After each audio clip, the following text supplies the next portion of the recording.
A world worth protecting. अध्याय 201 संकट की भूमि। यदि वे प्राचीन मार्शल क्षेत्र के लोग होते तो तिकड़ी उनकी उपेक्षा कर सकती थी, क्योंकि वे अपनी साधना के स्तर को देखते हुए उन्हें दबाने में सक्षम थे। हालांकि विशाल वृक्ष द्वारा उन्हें आत्मसात करने के बाद उन सैकड़ों प्राचीन मार्शल क्षेत्र के साधकों में सच्ची सांस की साधना उभरी। तिकड़ी स्तब्ध रह गई और उनके दिलों में भावनाओं की तीव्र लहरें उठीं। यह इन सैकड़ों लोगों पर विशाल वृक्ष की साधना को विभाजित करने के बराबर है, जिससे उन्हें सच्ची सांस के क्षेत्र की शक्ति को मुक्त करने की अनुमति मिलती है। इसके आधार पर विशाल वृक्ष स्वयं, इसकी साधना का स्तर क्या है?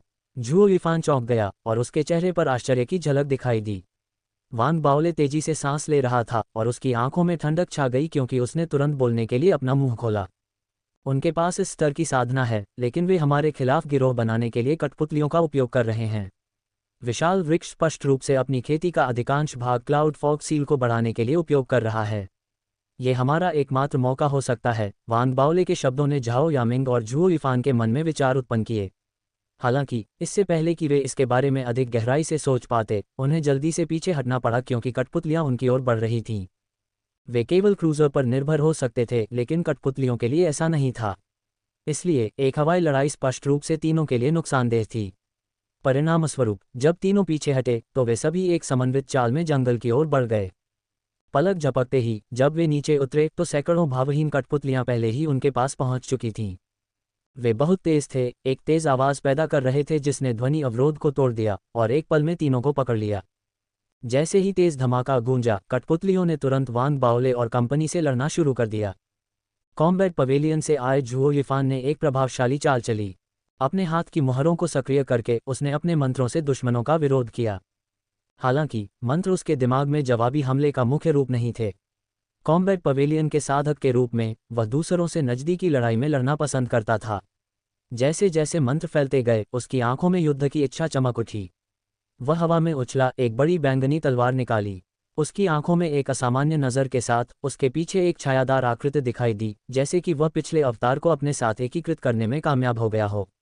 वह एक युद्ध देवता में बदल गया था और वह दहाड़ते हुए सीधे उनकी ओर दौड़ा। जैसे ही उसकी तलवार जमीन पर उतरी, उसके सामने की तीन कठपुतलियां हिंसक रूप से कांप उठीं और टुकड़े टुकड़े हो गईं। हालांकि झुओ युफान यहीं नहीं रुका। अपने हाथ की मुहरों को सक्रिय करते हुए हवा के ब्लेड तेजी से बाहर निकले, सभी दिशाओं में फैल गए। फिर वह अपनी तलवार उठाकर बाहर निकल गया। सबसे प्रभावशाली बात यह थी कि वे सभी ट्रू ब्रीथ कठपुतली साधक हमले का विरोध करने में पूरी तरह से असमर्थ थे। वे या तो पीछे हट गए या टूट गए। पलक झपकते ही झुओ युफान एक लड़ाकू वाहन में तब्दील हो गया, जिसमें युद्ध क्षमताओं का एक आश्चर्यजनक स्तर प्रदर्शित हुआ जो उसके साथियों से कहीं अधिक था। दूसरी ओर भले ही झाओ यामिंग अभी भी सदमे से पीला पड़ गया था, उसे सरनी संरचनाओं की प्रतिभा माना जाता था। जैसे ही उसने अपनी भुजाएं फड़फड़ाईं, सरनी संरचनाएं तुरंत पतली हवा में दिखाई दी, जिसने तुरंत पूरे क्षेत्र को कवर कर लिया। वांग बाओले और झुओ युफान ने उसका समर्थन किया, जबकि उसने अपने ऊपर हमला करने वाले सभी दुश्मनों की ताकत को कमजोर कर दिया। ये दिखाने के लिए कि वह कितनी सक्षम थी, यह अकेला पर्याप्त नहीं होगा। जैसे ही उसने अपने हाथों को तेजी से हिलाया, सरनी संरचनाएं लगातार एक के बाद एक पतली हवा में दिखाई दीं।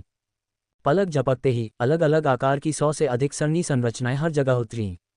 वे अलग थलग लग रहे थे, लेकिन वास्तव में सभी जुड़े हुए थे। वे एक सभा की तरह थे जिसने एक बड़ी सरनी संरचना बनाई। उस संक्षिप्त समय में उसने पहले ही एक बड़ी सरनी संरचना तैयार कर ली थी। झाओ यामिंग जैसे सक्षम व्यक्ति 4 प्रमुख दाव महाविद्यालयों में सच्ची सांस साधकों के बीच दुर्लभ थे। आखिरकार वह एक प्राकृतिक आत्मा शरीर थी। सरनी मुड़ो। जैसे ही झाओ यामिंग ने आदेश दिया, सरनी संरचनाएं तुरंत मुड़ने लगीं। जब भी दो सरनी संरचनाएं ओवरलैप होती, ओवरलैप किए गए क्षेत्रों में खड़े कठपुतली साधक जोर से कांपने लगते। दूर से देखने पर व्यू रचनाएं चमक रही थीं। ऐसा लग रहा था मानो सभी दिशाओं में असंख्य प्रकाश किरणें चमक रही हों। अगर उनमें से 2 रेखाएं पार हो जाती तो वे एक ऐसी शक्ति में बदल सकती थीं जो मार सकती थी, एक ऐसी शक्ति जो बेहद शक्तिशाली थी। भले ही कुछ कठपुतलियां ऐसी थीं जिन्हें झाओ यामिंग की व्यू रचनाएं तुरंत खत्म नहीं कर सकती थीं, फिर भी वह उन्हें अपनी राह पर रोक सकती थी, जिससे वह युद्ध के मैदान में होने वाली घटनाओं की गति को नियंत्रित कर सकती थी। इससे उसके लिए झुओ युफान की बड़ी तलवार और मंत्रों के साथ समन्वय करना संभव हो गया, जिससे सैकड़ों कठपुतलियां जो उनकी ओर बढ़ रही थीं, गति में स्थिर हो गईं। यह संभावना नहीं थी कि दोनों ने एक दूसरे के साथ अपनी चालों का अभ्यास करने की कोशिश की हो, क्योंकि यह पहली बार था जब उन्होंने एक साथ काम किया था। हालांकि फिर भी उनकी टीम वर्क बहुत अच्छी तरह से समन्वित थी। झाओ यामिंग की व्यू रचनाएं दुश्मन को फंसाने का प्रभाव रखती थीं, जिसमें दुश्मन को मारने और नकारात्मक रूप से प्रभावित करने की शक्ति थी। ऐसा लग रहा था कि यह झुओ युफान की सहायता कर रहा था, जिसकी चालें तेज, सटीक और मारक शक्ति के एक आश्चर्यजनक स्तर द्वारा समर्थित थीं। उसी समय वांग बाओले की आंखों में दृढ़ संकल्प की झलक दिखाई दी। वह बाहर निकला और अपने दाहिने हाथ को जोर से हिलाते हुए गुर्राया। चमक! तुरंत उसकी हथेली में बिजली की एक चमक दिखाई दी। जिस क्षण चमक दिखाई दी, एक चमकदार चमक उभरी, जो तुरंत एक कल्टीवेटर के ग्लैबेला में घुस गई। कल्टीवेटर के ग्लैबेला में छेद करने के बाद ये छलांग लगाए और झुओ युफान की गति से कहीं अधिक गति से अगले कल्टीवेटर की ओर बढ़ा। तुरंत ये सभी दिशाओं में फैल गया। वांग बाओले की भागीदारी ने तुरंत झुओ युफान और झाओ यामिंग दोनों द्वारा लगाए गए प्रतिरोध को बढ़ाने में मदद की। इससे भी अधिक शानदार बात यह थी कि फ्लैश का कोई अंत नहीं था। जैसे जैसे ये लगातार चमकता गया, ये फैलने लगा। शुरू में केवल एक ही चमक थी, लेकिन जल्द ही 10 से अधिक चमक उभर आईं। युद्ध के मैदान में सभी दिशाओं में चकाचौंध करने वाली चमक फैल गई। पूरे युद्ध के मैदान में गगनभेदी धमाके गूंज उठे। वांग बाओले ने अपने हमले बंद नहीं किए थे। उसने अपनी सांसों को समायोजित किया और उस महत्वपूर्ण मोड़ पर अपने बंद हाथों को फिर से ऊपर उठाया।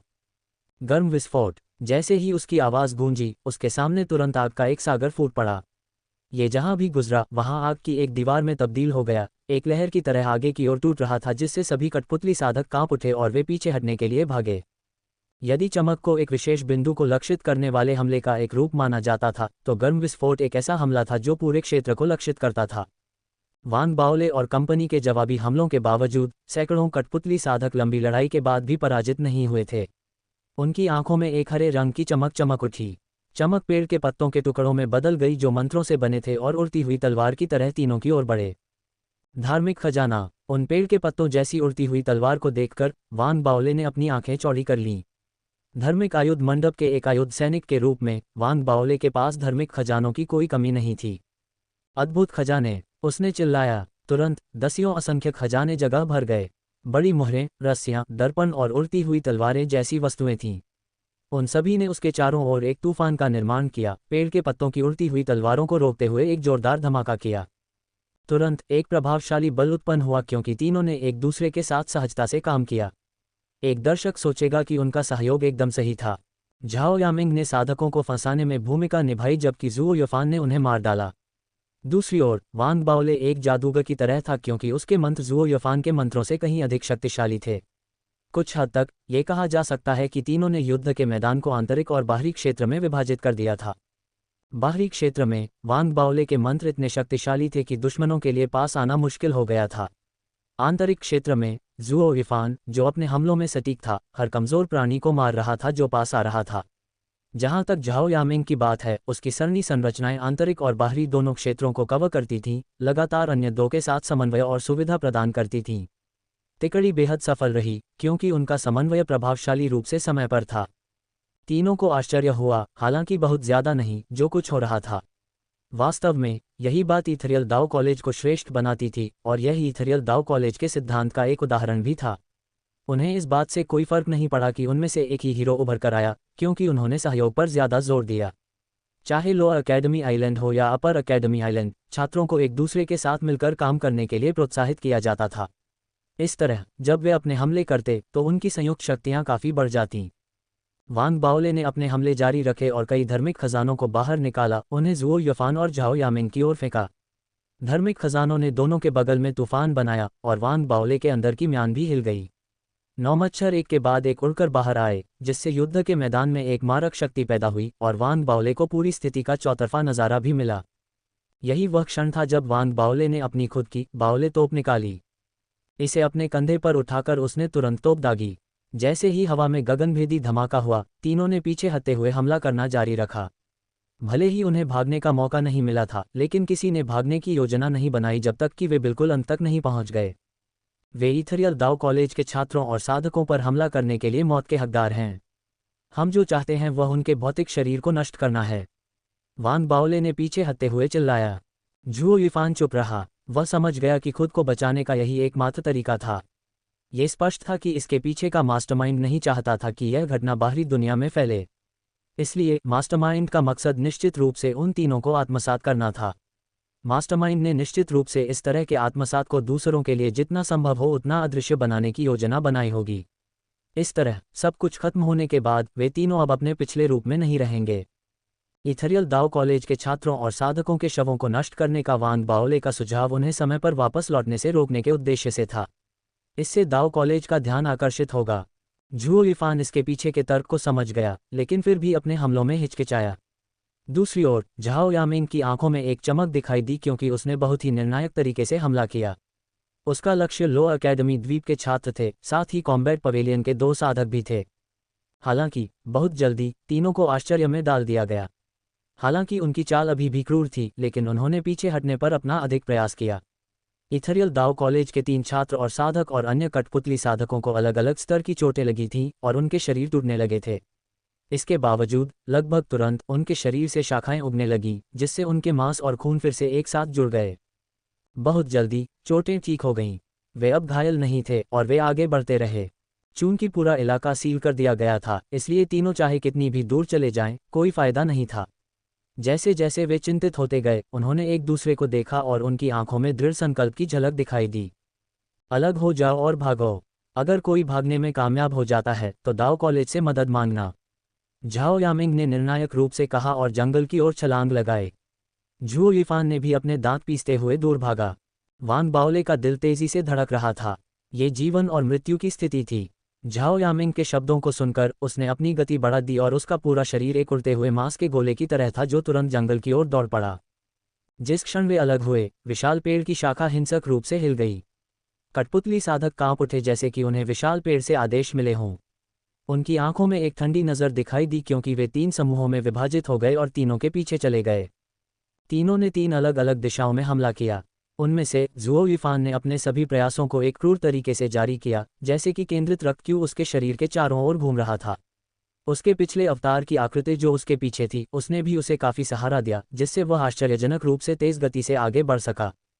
उसी समय उसके पैरों पर एक बादल छाया हुआ दिखाई दिया। ये क्लाउड इथरियल कौशल का स्तर 3 मंत्र था, जिसे क्लाउड फॉग सटेप के रूप में जाना जाता है। क्लाउड फॉग सटेप कम समय में साधक की गति को काफी बढ़ा सकता है। भले ही वह बिजली की तरह तेज नहीं था, लेकिन झुओ यीफान के परिवार में पारित किए गए मंत्रों के साथ क्लाउड फॉग सटेप के संयोजन ने झुओ यीफान को इतना तेज बना दिया कि वह जंगल में गायब हो गया। दूसरी ओर झाओ यामिंग की तरफ कई भ्रामक तारे, प्रत्येक लगभग मुट्ठी के आकार के, हर जगह दिखाई दिए और उसके शरीर से तारों की किरणें निकलीं। परिणामस्वरूप कोई उसे स्पष्ट रूप से नहीं देख पाएगा और वह अपने सामने जो कुछ भी था उसे अनदेखा कर सकती थी और पेड़ों के बीच से दूर निकल सकती थी। वान बाओले भी आश्चर्यजनक गति से आगे बढ़ रहा था। उसने झुओ यीफान की तरह क्लाउड फॉग सटेप को सक्रिय नहीं किया था और झाओ यामिंग की तरह सरनी संरचनाओं से परिचित नहीं था, लेकिन तीनों में से उसका शरीर सबसे मजबूत था। ऐसी मजबूत शारीरिक देह ने उसे अपनी साधना के साथ अपनी गति को और बढ़ाने की आवश्यकता को समाप्त कर दिया, क्योंकि वह पहले से ही बिजली की तरह तेज था। जैसे ही वह जंगल में घुसा, वह पानी में बतख की तरह था। वह जंगल के भीतर फुर्ती से आगे बढ़ा। उनके पीछे सैकड़ों कठपुतली साधक उनका पीछा करने के लिए फैल गए थे।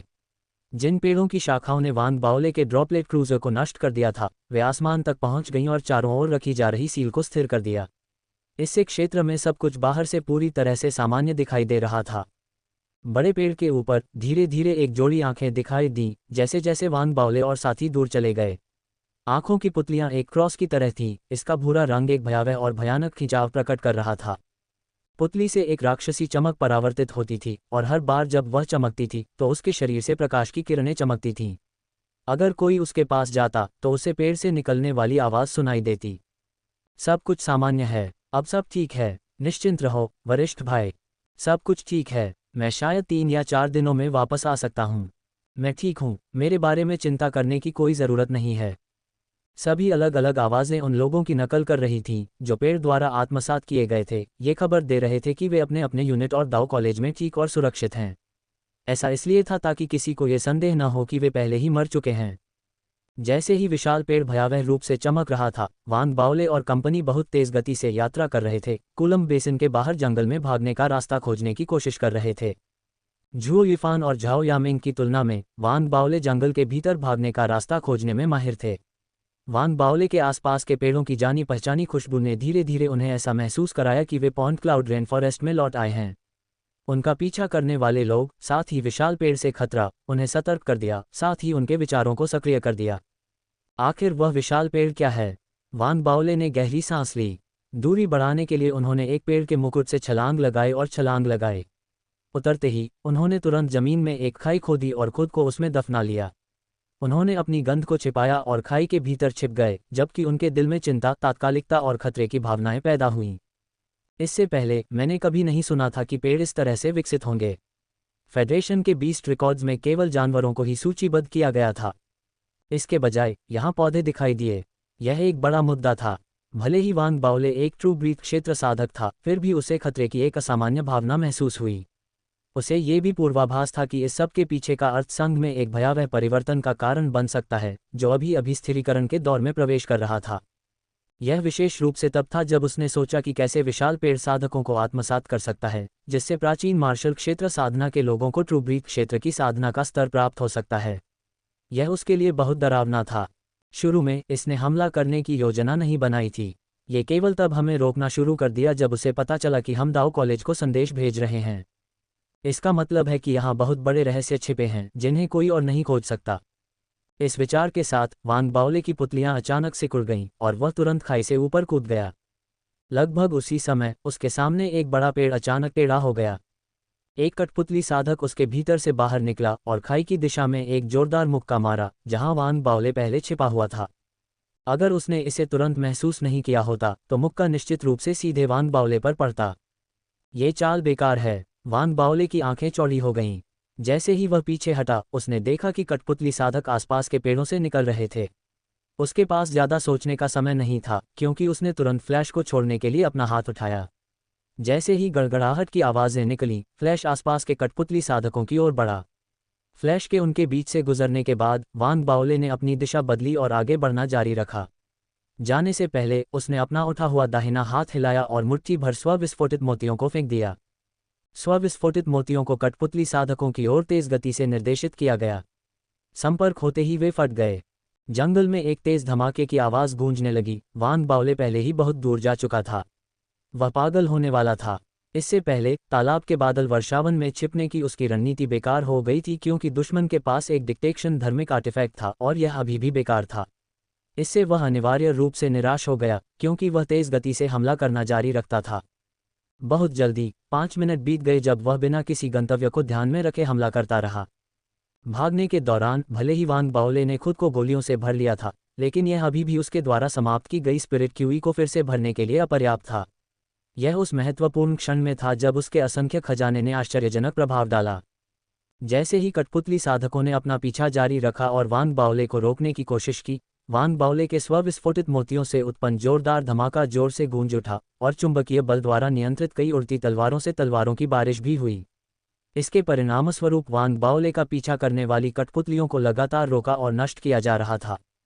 ये केवल युद्ध के मैदान के उस क्षेत्र में ही नहीं हुआ जहां वान बाओले थे, अन्य 2 दिशाओं में भी ऐसा ही नजारा चल रहा था। जंगल के भीतर तीनों दिशाओं में से प्रत्येक से लगातार जोरदार धमाकों की आवाज आ रही थी। उनमें से एक जहां वान बाओले थे वहां से थी, जबकि अन्य 2 क्षेत्र जहां से आवाज आ रही थी वे ज़ुओ युफान और झाओ यामिंग के स्थान से थे। हालांकि धीरे धीरे आवाज एक क्षेत्र से गायब हो गई। उन दोनों में से कौन मुसीबत में पड़ गया है? जंगल में आगे बढ़ रहे वान बाओले अपने बिखरे बालों के साथ अस्त व्यस्त दिख रहे थे। उनके होठों के कोने से ताज़ा खून भी बह रहा था। भागते समय कठपुतली साधकों को मारना असंभव था। भले ही वे शुरू में नष्ट हो गए थे, लेकिन वे जल्दी से फिर से इकट्ठा हो गए। अंतहीन पीछा करने के कारण वान बाओले को जो तनाव महसूस हुआ, उसने उसे बेहद निराश कर दिया। उसने अपना दाहिना हाथ उठाया और घुमाया और गर्म विस्फोट से आग का एक समुद्र तुरंत उभरा, जिसने आसपास के पेड़ों को आग लगा दी। पेड़ों को आग लगाई जा सकती थी क्योंकि यह वर्षावन नहीं था, इसलिए वान बाओले ने भागने के दौरान रास्ते में पेड़ों को जला दिया। यही एकमात्र तरीका था जिसके बारे में उसने सोचा था कि वह खुद को बचा सकता था। जल जाओ और मर जाओ। वान बाओले की आंखों में क्रूरता का भाव दिखाई दिया। जैसे ही वह गुर्राया, उसने हवा में छलांग लगाई और भागने की अपनी योजना को जारी रखने से पहले पेड़ों को जला दिया। हालांकि उसकी साधना का स्तर ट्रू ब्रीथ क्षेत्र तक सीमित था, आग फैल नहीं सकती थी, भले ही वह पेड़ों को जला रहा था। इसके अलावा पूरी जगह इतनी विचित्र थी कि जले हुए पेड़ जल्दी से ठीक हो गए। ये सब देखकर वान बाओले बेचैन और असहाय हो गए, खासकर तब जब उन्होंने देखा कि अब किसी दिशा से आवाज नहीं आ रही थी। उनके सामने जंगल के इलाके में कठपुतली साधक तेजी से उभरे और उन्हें घेर लिया। वान बाओले की सांस अचानक रुक गई। जैसे ही भीड़ ने उन्हें घेर लिया, उन्होंने अचानक अपना दाहिना हाथ घुमाया। कठपुतली के अनमोल खजाने तुरंत प्रकट हुए और जैसे ही वे कठपुतली साधकों की ओर बढ़े, वान बाओले ने गुर्राते हुए कहा, उन्हें फंसाओ। जैसे ही वान बाओले ने गुर्राहट की, उसकी कठपुतलियां तुरंत बाहर निकल आईं और एक एक साधक को गले लगा लिया। साधकों ने चाहे जिस तरह से हमला किया हो, वान बाओले की कठपुतलियों ने अपनी पकड़ नहीं छोड़ी। उसी समय वान बाओले के हाथों में एक दर्पण दिखाई दिया। दर्पण चमक उठा और उसके भौतिक शरीर के बगल में वान बाओले की हूबहू आकृति को रूपांतरित कर दिया। ये दर्पण लिन त्यानहाओ के परिवार द्वारा वान बाओले को दिया गया मुआवजा उपहार था। यह एक भ्रामक अवतार को रूपांतरित कर सकता था। उस क्षण अवतार और वान बाओले के वास्तविक भौतिक अस्तित्व ने तेजी से अपनी स्थिति बदल ली। भले ही कोई ध्यान से देख रहा हो, लेकिन उन्हें उनके बीच अंतर करना मुश्किल होगा। फिर दोनों वान बाओले अलग अलग दिशाओं में भाग गए। अफसोस की बात है कि उस जंगल में ये रणनीति बेकार थी।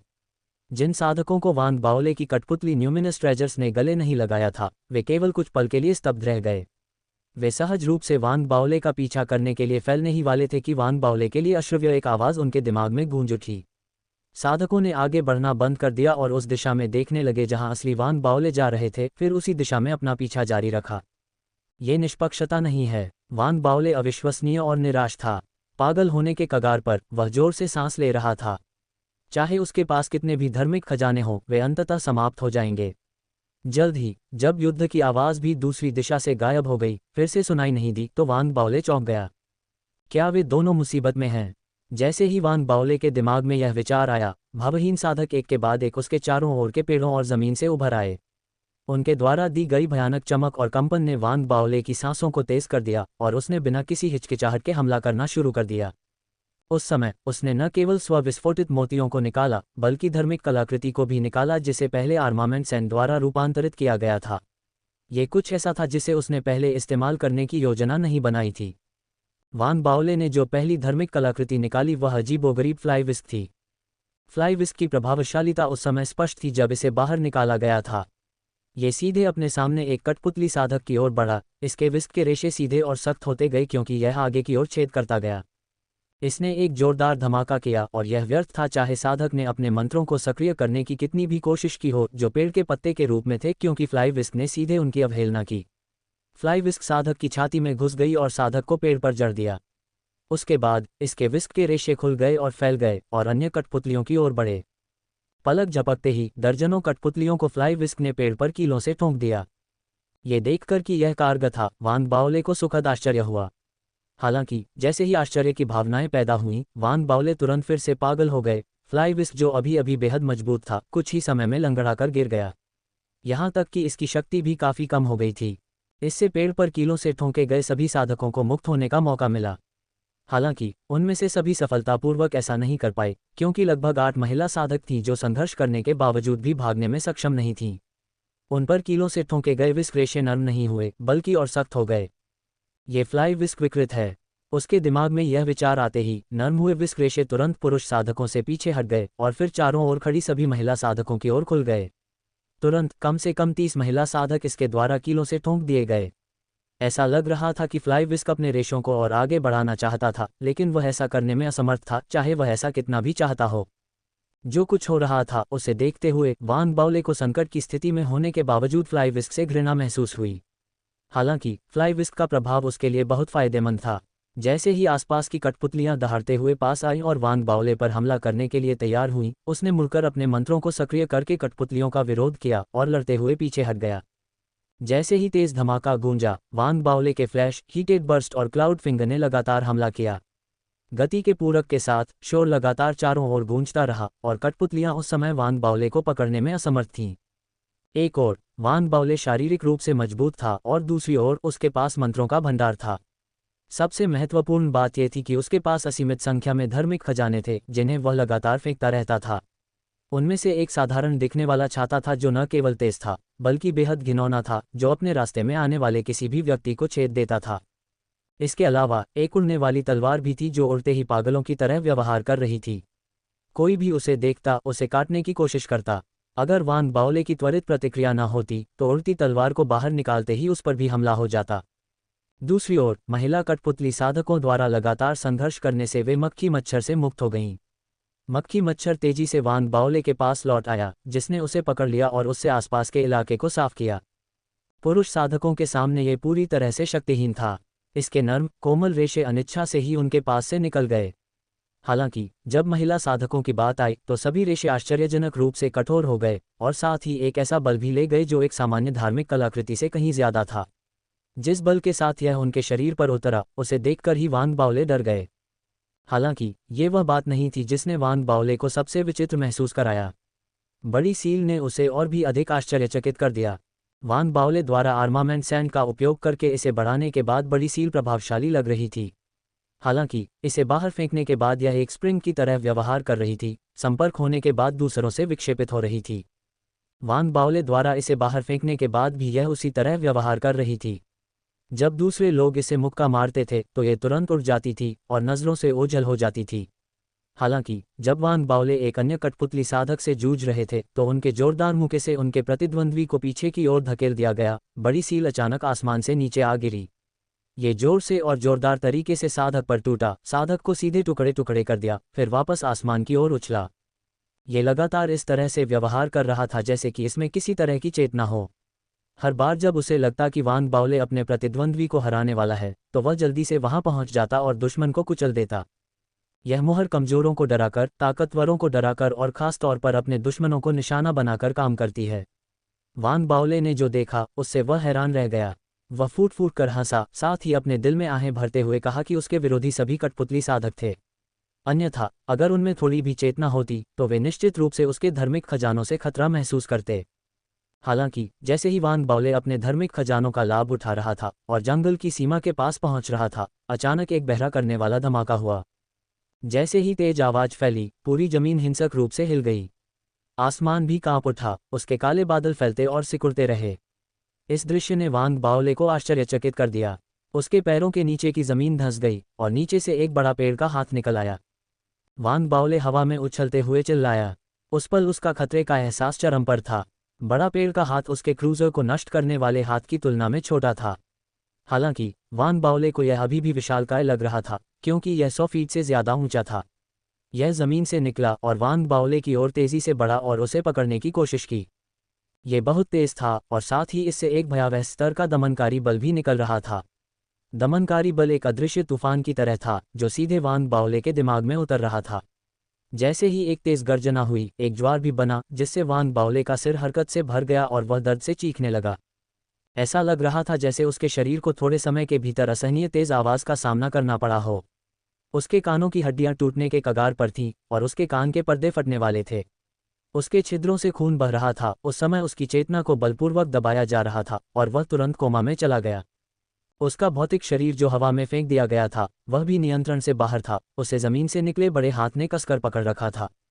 बड़े हाथ ने वान बाओले के शरीर को पकड़ लिया, लेकिन उसे कुचला नहीं। उसने तुरंत उसे घेर लिया, वान बाओले के शरीर के चारों ओर तेजी से चक्कर लगाया ताकि पलक झपकते ही वह हाथ से जुड़ा हुआ एक पेड़ का कोकून बन जाए और फिर जमीन में धंस जाए। उसके चारों ओर मौजूद भावनाहीन कठपुतली साधक अपने सामने हो रही घटनाओं को देखते हुए निश्चल खड़े रहे। उन्होंने तभी अपना सिर घुमाया जब पेड़ का कोकून हटा दिया गया। ऐसा लग रहा था जैसे वे आदेश सुन रहे हों, क्योंकि वे जल्दी से मुड़े और कूलम बेसिन की ओर बढ़ गए। जैसे ही साधक चले गए और पूरा स्थान शांति की स्थिति में लौट आया, पेड़ का हाथ जो आकाश को सहारा दे रहा था वह भी धीरे धीरे नीचे आ गया और एक बार फिर जमीन में धंस गया। जैसे ही वह गायब हुआ, आसपास का काला बादल कोहरा पतला होने लगा, कुछ सांसों के समय में पूरी तरह से खत्म हो गया। अब सील की ताकत एक बड़े क्षेत्र में मौजूद नहीं थी। बाहर से सूरज की किरणें अंदर आ रही थीं और सब कुछ सामान्य हो गया। कूलम बेसिन की गहराई में केवल काले कोहरे का एक छोटा सा क्षेत्र बचा था। ऐसा लग रहा था कि यह भूकंप का केंद्र था जहां सील हर पल मौजूद थी। कोहरे की सील के भीतर अलग अलग मोटाई की शाखाओं वाला एक छोटा पेड़ सैकड़ों मोटे भयावह विशाल पेड़ों से घिरा हुआ था। छोटा पेड़ ऐसा लग रहा था मानो वह मौत के कगार पर हो, गंभीर चोटों के कारण बुरी तरह क्षतिग्रस्त हो गया हो। इसकी सतह पर दरारें स्पष्ट थीं और इस पर एक भी हरा पत्ता नहीं उग रहा था। ऐसा लग रहा था जैसे इसका जीवन समाप्त होने वाला है। हालांकि अगर कोई शक्तिशाली आकृति दिखाई देती और जमीन पर देखती तो वह देख सकता था कि छोटे पेड़ की भूमिगत जड़ें बहुत व्यापक थीं, जो भूल भुलैया की तरह 10,000 फीट से अधिक फैली हुई थीं। 10,000 फीट लंबी जड़ों में हजारों छोटी शाखाएं भी थीं। उनके प्रक्षेपवक्र का अनुसरण करते हुए कोई देख सकता था कि वे पहले से ही जमीन से निकल आए थे, जिससे कई विशाल विशाल पेड़ बन गए थे। पूरे क्षेत्र को पक्षी की नज़र से देखने पर कोई भी देख सकता है कि कोलंब बेसिन के मुख्य क्षेत्र के सभी पेड़ छोटे पेड़ की जड़ों से बने थे। संघ की स्थापना के बाद से संघ के अभिलेखों में आश्चर्यजनक रूप से बड़े विशाल पेड़ों का दस्तावेजीकरण नहीं किया गया था। भूमिगत जड़ों द्वारा बनाई गई भूलभुलैया के केंद्र में जड़ों द्वारा बनाई गई जगह में सैकड़ों फल जैसे कोकून उगाए जा रहे थे। प्रत्येक कोकून 10 फीट से अधिक चौड़ा था, जो पेड़ की दीवारों को घनी तरह से ढक रहा था। कोई यह भी देख सकता था कि 3 फल धीरे धीरे हिल रहे थे, जबकि बाकी स्थिर थे। 3 हिलते हुए फलों में वांग बाओले, झाओ यामिंग और जुओयेफान थे। अपने अपने फलों में वे ठीक उसी तरह दिखाई दे रहे थे जैसे वे पकड़े जाने के समय थे। उनके पास मौजूद सामान भी बरकरार था। ऐसा लग रहा था कि वे अपनी चेतना खो चुके थे, क्योंकि वे अपनी आंखें बंद करके स्थिर थे। वे एक प्रकार के चिपचिपे तरल पदार्थ से घिरे हुए थे और उसमें भीगे हुए थे। विशाल वृक्ष के भीतर से लगातार उनकी ओर केंद्रित आत्मा क्यूई निकल रही थी और उनके शरीर में प्रवेश कर रही थी। ऐसा लग रहा था जैसे वह उन्हें उसी तरह आत्मसात करने की कोशिश कर रही थी। प्रत्येक फल में कई शाखाएं जो तीखे भालों की तरह थीं, उनके सिर में एकीकृत होकर उन्हें एक साथ जोड़ रही थीं। ऐसा लग रहा था जैसे कोई विचित्र अस्तित्व उनके भौतिक शरीर को आत्मसात करने और उनकी चेतना को मिटाने की कोशिश कर रहा था। धीरे धीरे एक अज्ञात समय बीतने के साथ तीनों की चेतना लगातार मिट रही थी और वे आत्मसात हो रहे थे। जुओ यिफान और झाओ यामिंग शुरू से ही गहरी नींद में लग रहे थे और उन्होंने बिल्कुल भी प्रतिक्रिया नहीं की। हालांकि वांग बाओले के लिए उसका शरीर कई बार कंपन कर रहा था। भले ही वह जगा नहीं था, लेकिन उसके शरीर के भीतर एक अजीब वस्तु जाग गई थी। धीरे धीरे उसके शरीर में घुसी आत्मा क्यूई ने लालच के लक्षण दिखाने शुरू कर दिए। दूसरी ओर विशाल वृक्ष अभी भी इस बात से अनजान लग रहा था कि वह किस तरह के शैतान को आत्मसात करने की कोशिश कर रहा था। वांग बाओले के डायाफ्राम में स्थित भक्षण करने वाला बीज सबसे पहले वांग बाओले के शरीर में घुसने वाली स्पिरिट क्यूई के प्रति लालच के लक्षण दिखाता था। ऐसा लगता था कि वह कुछ समय से प्रवेश करने वाली स्पिरिट क्यूई पर ध्यान दे रहा था। जब स्पिरिट क्यूई पूरी तरह से वांग बाओले के शरीर में प्रवेश कर गई, तो भक्षण करने वाले बीज ने खुद पर नियंत्रण खो दिया और लालची तरीके से धीरे धीरे घूमने लगा। हालांकि ये बहुत तेजी से घूमने की हिम्मत नहीं कर पाया, क्योंकि उसे डर था कि स्पिरिट क्यूई, जो अपने आप ही प्रवेश कर गई थी, डर के मारे भाग जाएगी। अगर यह सिर्फ घूमता हुआ भक्षण करने वाला बीज लालची होता तो यह कोई बड़ी बात नहीं होती, लेकिन जैसे जैसे भक्षण करने वाला बीज घूमता गया, ऐसा लगा कि वह वांग बाओले के भौतिक शरीर के साथ एकीकृत हो गया है। रहस्यमय पदार्थ जो सामान्य परिस्थितियों में स्पष्ट नहीं थे, उसके शरीर के हर हिस्से से बाहर निकलने लगे। आखिरकार वे सभी एक साथ इकट्ठा हो गए, कर्ट के एक काले प्रवाह में बदल गए जो धीरे धीरे उसके शरीर के भीतर चला गया। अगर उसकी आंखें होती तो वह निश्चित रूप से अज्ञानी विशाल वृक्ष की ओर दिलचस्पी और जिज्ञासा की नज़र रखता। उसी समय बेहोश वांग बाओले की बंद पलकों के नीचे उसकी सुस्त पुतलियों में धीरे धीरे एक बैंगनी चमक उभरी। ऐसा लग रहा था जैसे वांग बाओले के शरीर में प्रवेश करने वाली आत्मा क्यूई इतनी आकर्षक थी कि वह फैलने के अलावा कुछ नहीं कर सकती थी। हालांकि वह काली बिजली और भक्षण करने वाले बीज के डर से हिचकिचा रही थी। ऐसा लग रहा था जैसे वह धीरे धीरे और सावधानी से फैलते हुए पानी की जांच कर रही थी। काली बिजली और भक्षण करने वाले बीज ने बैंगनी रूनों के फैलने पर कोई ध्यान नहीं दिया। उनका सारा ध्यान अज्ञानी विशाल वृक्ष और साथ ही आत्मा क्यूई पर था। इसलिए पानी की जांच करने के बाद बैंगनी रून एक बड़े क्षेत्र में फैलने लगे। हालांकि काली बिजली और भक्षण करने वाले बीज की तरह उसने आत्मा क्यूई का अवलोकन करते हुए और विशाल वृक्ष की चेतना पर ध्यान देते हुए हाइबरनेशन में रहना चुना। विशाल वृक्ष की चेतना इस बात से पूरी तरह अनजान थी कि उस समय तीनों शक्तियां वांग बाओले में मौजूद थीं। बिना कुछ देखे उसने वांग बाओले के शरीर में स्पिरिट क्यूई को घुसने दिया ताकि वह उसे आत्मसात कर सके और इस प्रक्रिया में वांग बाओले की चेतना को मिटाने का प्रयास कर सके। अगर वांग बाओले सचेत होता तो वह निश्चित रूप से अपने शरीर में मौजूद हास्यास्पद निवासियों पर पागल हो जाता, जो किसी समय बिना किसी सूचना के प्रकट हो गए थे। बस इसी तरह समय बीतता गया और तीनों शक्तियों ने अपना पूरा ध्यान स्पिरिट क्यूई पर केंद्रित कर दिया। ये केवल तभी हुआ जब विशाल वृक्ष और स्पिरिट क्यूई की चेतना पूरी तरह से वांग बाओले के शरीर में प्रवेश कर गई थी। लगभग वांग बाओले की पूरी चेतना को मिटाते हुए और आत्मसात होने के संकेत दिखाने से कुछ क्षण पहले उसे छोड़ दिया। अचानक बैंगनी रून खुद को नियंत्रित करने में असमर्थ लग रहे थे और बाहर निकल गए। इसके अचानक उभरने से तुरंत एक बैंगनी समुद्र का निर्माण हुआ जो चौंकाने वाला शक्तिशाली था।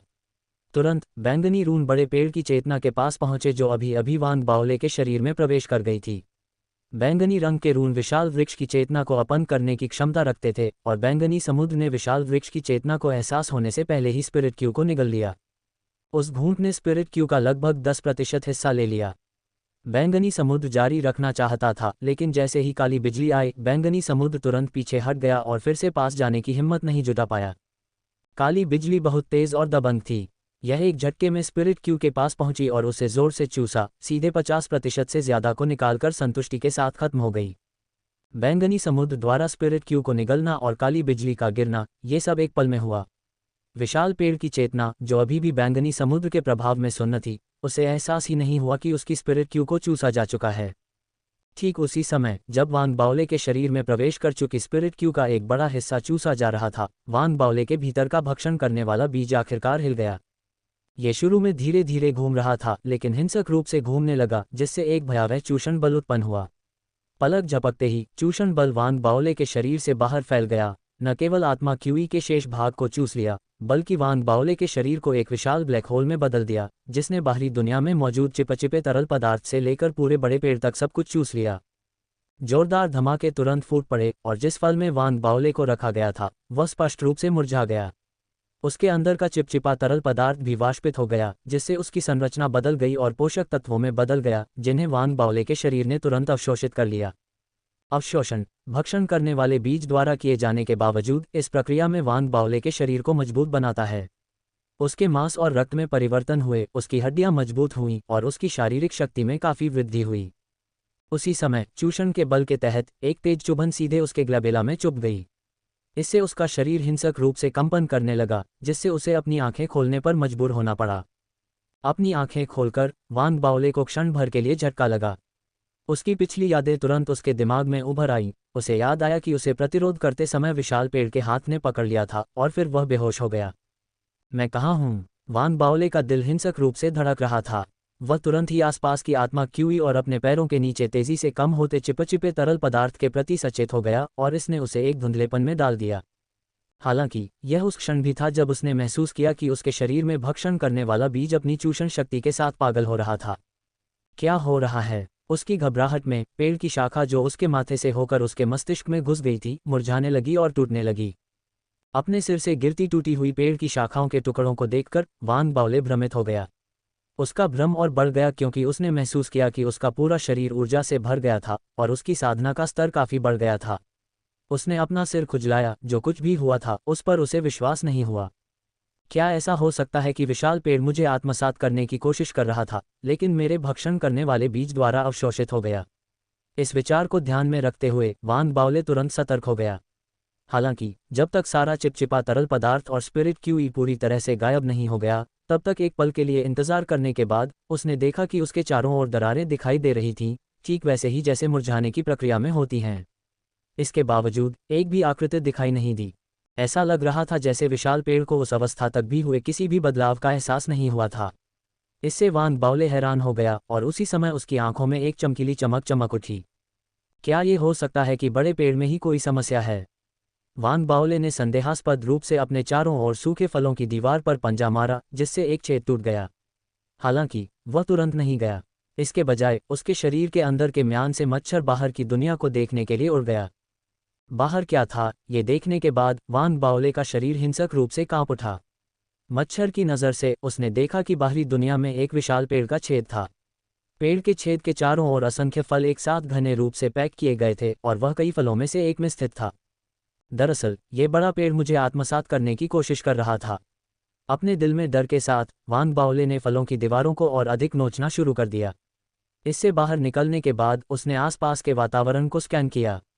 भले ही उसने मच्छर की आंखों से बाहर क्या था ये देखा था, फिर भी जब उसने खुद इसे देखा तो वह स्तब्ध रह गया। ज़ुओ युफान और झाओ यामिंग भी यहाँ होने चाहिए।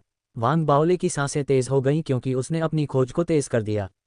बहुत जल्दी उसने झाओ यामिंग को पाया और महसूस किया कि उसके फल के अंदर उसके चेहरे पर पहले से ही एक हरा रंग दिखाई दे रहा था। पेड़ के छल्ले भी स्पष्ट रूप से देखे जा सकते थे और इसने वांग बाओले को बेहद चिंतित कर दिया। उसके पास ज़ुओ युफान की खोज करने का समय नहीं था। उसने गुर्राते हुए अपनी साधना को सक्रिय किया और फल को फाड़ने के प्रयास में अपने हाथों से शक्ति को मुक्त किया। हालांकि स्पिरिट क्यूई झाओ यामिंग के फल के भीतर अत्यधिक केंद्रित थी, जिससे इसकी फल की दीवार बेहद सख्त हो गई थी। आत्मा क्यूई समाप्त होने से पहले फल को फाड़ना मुश्किल था। ये देखकर कि ऐसा ही था, वांग बाओले ने अपने दांत कसकर पीस लिए। धिक्कार है, मैं अपना सब कुछ दे रहा हूँ। ये बस अवशोषित कर रहा है ना? मैं तुमसे नहीं डरता क्योंकि मेरे पास भक्षण करने वाला बीज है। उस विचार के साथ वांग बाओले ने फल को कसकर गले लगाया और उसके शरीर के भीतर भक्षण करने वाला बीज तुरंत फूट पड़ा। जैसे ही यह फूटा, वांग बाओले के शरीर से फल में तुरंत एक मजबूत चूषण बल प्रवाहित हुआ। ये देखकर कि उसका भक्षण करने वाला बीज इतना सहायक था, वांग बाओले जल्दी से उत्तेजित हो गया क्योंकि बड़ी मात्रा में आत्मा क्यूई उसके शरीर में प्रवेश कर गई, जिससे उसकी साधना में काफ़ी वृद्धि हुई। उसकी बेचैनी और घबराहट ने मिलकर एक अवर्णनीय रोमांच का भाव पैदा कर दिया, जिसने वांग बाओले को बेहद सतर्क कर दिया। वह अपनी ताकत बढ़ाना चाहता था, लेकिन ठीक उसी क्षण उसकी पुतलियों में छिपा बैंगनी समुद्र अब खुद को नियंत्रित नहीं कर सका। यह उभरा, फल में आत्मा क्यूई की ओर बढ़ा और उसे निगल गया। वह क्या है? बैंगनी समुद्र के उभरने से वांग बाओले हैरान रह गया। उसे तुरंत एहसास हुआ कि कुछ गड़बड़ है, लेकिन इससे पहले कि वह चीज़ों की जांच कर पाता, उसके शरीर में काली बिजली भी उभर आई, जो उसे खोना नहीं चाहती थी। और वह क्या था? वांग बाओले अपनी त्वचा से बाहर निकलने ही वाला था। वह पूरी तरह से चौंक गया, उसके दिमाग में भ्रम भर गया। वांग बाओले अपने शरीर में हास्यास्पद अस्तित्वों के बारे में भ्रमित था। वांग बाओले भक्षण करने वाले बीज की उत्पत्ति से अवगत था। ये तब बना जब उसने काले मुखौटे में लिटिल मिस्सी द्वारा दी गई खेती की तकनीक में प्रशिक्षण लिया। ये कहा जा सकता है कि उसने इसे खरोंच से बनाया था। जहाँ तक काली बिजली की बात है, भले ही यह पहली बार था जब वांग बाओले ने इसे देखा था, उसे यह परिचित लगा। उसे तुरंत वह समय याद आया जब काले मुखौटे वाली छोटी मिस्सी ने उसे बिजली का झटका दिया था जब वह तथाकथित स्वर्ण शरीर के लिए साधना कर रहा था। उस समय बिजली काली बिजली के समान थी। अरे वाह! ये सब सोचते हुए वांग बाओले खुद को कोसने से नहीं रोक सका। चाहे उसने स्थिति का विश्लेषण कैसे भी किया हो, सब कुछ काले मुखौटे वाली छोटी मिस्सी से संबंधित लग रहा था। इससे वह असहाय और बेहद चिढ़ गया। दूसरी ओर वांग बाओले ने अपने जीवन में अब तक के सभी अनुभवों का विश्लेषण और याद करने के बाद आखिरकार उसे बैंगनी समुद्र की उत्पत्ति का एहसास हुआ। क्या ये वही बैंगनी चमक नहीं है जो मुझे तब निगलने की कोशिश कर रही थी जब मैं स्पिरिट ब्रीथ विलेज में था? जब उसने अपने शरीर में अस्तित्व की उपस्थिति महसूस की, तो वांग बाओले को समझ नहीं आया कि उसे हंसना चाहिए या रोना चाहिए। वह क्रोधित था, लेकिन उसके पास अपना गुस्सा निकालने के लिए कोई जगह नहीं थी। वह बस इतना ही कर सकता था कि अपना ध्यान अपने सामने रखे फल पर केंद्रित कर ले। जैसे ही वह आराम करने लगा, चूषण बल तेजी से बढ़ गया क्योंकि उसके शरीर में मौजूद कई शक्तियों का प्रभाव एक दूसरे पर बन रहा था। झाओ यामिंग जिस फल में था, वह तेजी से मुरझा रहा था और पूरी प्रक्रिया में कुछ ही समय लगा, इससे पहले कि फल के भीतर मौजूद सारी आत्मा क्यूई और जीवन के संकेत समाप्त हो गए। वांग बाओले का शरीर कांप उठा। वह स्पष्ट रूप से महसूस कर सकता था कि उस छोटी सी अवधि के भीतर उसकी साधना का स्तर काफी बढ़ गया था, इस तरह कि वह सच्ची सांस के क्षेत्र के चौथे स्तर में सफलता प्राप्त करने से बहुत दूर नहीं था। इसके अलावा भक्षण करने वाले बीज, काली बिजली और बैंगनी समुद्र ने आत्मा क्यूई का एक हिस्सा जारी किया जिसे उन्होंने वांग बाओले के शरीर में वापस अवशोषित कर लिया था। ये सब अनुभव करते हुए वांग बाओले को कम गुस्सा आया और वह बहुत भावुक होकर बोला, कम से कम आप सभी में कुछ विवेक तो है। हालांकि वह अभी भी थोड़ा परेशान और चिढ़ा हुआ महसूस कर रहा था, लेकिन उस समय वांग बाओले के पास तीनों अस्तित्वों की उत्पत्ति के बारे में सोचने के लिए ज्यादा समय नहीं था। उसने जल्दी से उस फल को खोला जिसमें झाओ यामिंग थी। जैसे ही चटकने की आवाजें आईं और फल को खोला जा रहा था, वांग बाओले ने झाओ यामिंग की बांह पकड़ ली और उसके गीले शरीर को फल से बाहर खींच लिया। झाओ यामिंग के शरीर पर पारदर्शी लंबी पोशाक अच्छी तरह से चिपकी हुई थी, जो वांग बाओले के सामने झाओ यामिंग के सुडौल फिगर को खूबसूरती से पेश कर रही थी। उसने एक त्वरित नज़र डाली और कुछ हद तक आश्चर्यचकित हुआ। यह आमतौर पर इतना स्पष्ट नहीं होता है, लेकिन झाओ यामिंग का फिगर बुरा नहीं है।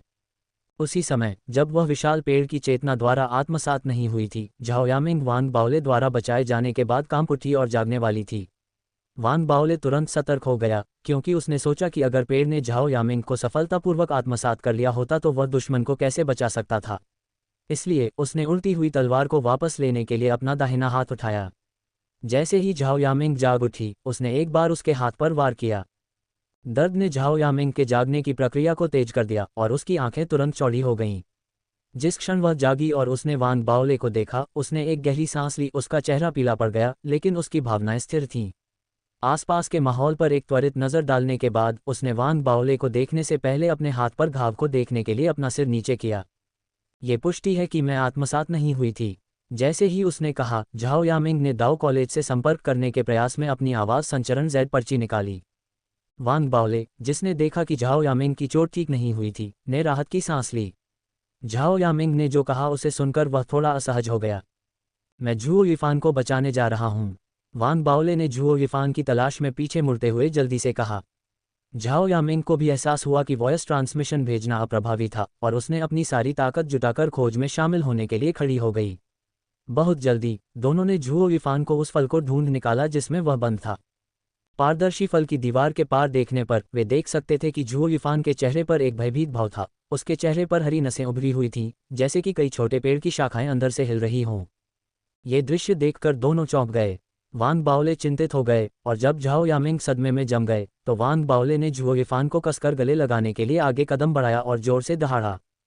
तुरंत वांग बाओले के शरीर से एक अविश्वसनीय रूप से मजबूत चूषण बल निकला। बहुत जल्दी झुओ युफान को बंद करने वाला फल मुरझा गया। ये देखकर कि क्या हुआ था, झाओ यामिंग ने अपनी खूबसूरत आंखों से चौड़ी आंखें खोलीं और वांग बाओले की ओर देखते हुए उसे अविश्वसनीय महसूस हुआ। अगर वे किसी दूसरी स्थिति में होते तो वांग बाओले निश्चित रूप से घमंड से शेखी बघारते। हालांकि तब वह ऐसा करने के मूड में नहीं था। जैसे ही झुओ युफान को घेरने वाला फल मुरझा गया, उसने तुरंत फलों की दीवार को खोला और फिर झुओ युफान को बलपूर्वक बाहर निकाला। जैसे ही झुओ युफान जमीन पर गिरा, झाओ यामिंग ने झुओ युफान की जांघ पर वार करने के लिए अपनी उड़ती हुई तलवार निकाल ली थी, इससे पहले कि वांग बाओले ने अपना प्रयास किया। घाव से ताज़ा खून बह रहा था, जो उन साधकों की तरह जल्दी ठीक नहीं हुआ जिन्हें आत्मसात कर लिया गया था। दोनों ने राहत की सांस ली और झुओ युफान भी दर्द से जाग गया। उसने अपनी आंखें खोलीं। पहले तो वह धुंधला था, फिर जल्दी से होश में आया। उसने वांग बाओले और झाओ यामिंग को देखा, साथ ही अपने आसपास के माहौल को भी देखा और चौंक गया। तुम दोनों, ये जगह है। हमें उस विशाल पेड़ के भीतर होना चाहिए जिसने हमें जिंदा पकड़ लिया। सील की ताकत अभी भी बनी हुई है और आवाज़ का प्रसारण अभी भी नहीं किया जा सकता है। अगर वांग बाओले न होते तो हम तीनों निश्चित रूप से मर जाते और विशाल पेड़ द्वारा कठपुतली बन जाते। झाओ यामिंग ने गहरी सांस ली और बोलते हुए खुद को शांत किया। अभी इस सब के बारे में बात करने का समय नहीं है। हमें जल्दी से बाहर निकलना होगा। वांग बाओले ने भागने का रास्ता खोजने की कोशिश करते हुए सभी दिशाओं में तेजी से नजर डाली। जब उसने बात की तो झुओ युफान, जिसने आगे सवाल करने की योजना बनाई थी, ने सहज रूप से आज्ञा का पालन करना चुना। झाओ यामिंग ने भी ऐसा ही किया। उन दोनों को इसका एहसास नहीं था, लेकिन वांग बाओले द्वारा बचाए जाने और अजीब और खतरनाक वातावरण में रखे जाने के बाद वांग बाओले में दृढ़ संकल्प की एक असामान्य भावना उभरी। ये दृढ़ संकल्प और दृढ़ता ही थी जिसने उन दोनों को वांग बाओले से सहमत होने के लिए प्रेरित किया। भले ही वे कमजोर और थके हुए थे, उन्होंने अपने दांत पीसकर सहयोग किया। इस प्रकार तीनों ने फलों से भरे पेड़ के छेद में अपनी खोज शुरू की। हालांकि चाहे वे कितनी भी मेहनत से खोज करें, पूरी जगह बंद थी। उन्हें कोई भागने का रास्ता नहीं मिला और भले ही उन्होंने पेड़ की दीवार को नष्ट करने की कोशिश की, वे इसे तोड़ने में असमर्थ थे। आधे घंटे के बाद झुओ युफान ने वांग बाओले की ओर कड़वाहट से देखा। बाओले, यहाँ से निकलने का कोई रास्ता नहीं है। झाओ यामिंग चुप हो गई। भले ही वह कुछ नहीं बोली, लेकिन उसने वांग बाओले को उसी तरह देखा। वांग बाओले को एहसास नहीं हुआ था कि वह किसी तरह तीनों का नेता बन गया था। झाओ यामिंग और झुओ युफान की नज़रों से वह हताश होकर इधर उधर घूमता रहा और अपनी तलवार पेड़ की दीवार में घुसा दी। एक जोरदार धमाका हुआ और उड़ती हुई तलवार प्रभाव से पीछे हट गई।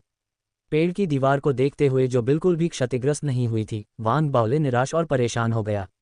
हालांकि उसके दिमाग में विचारों की बाढ़ आने के साथ ही उसकी निगाहें चमक उठीं।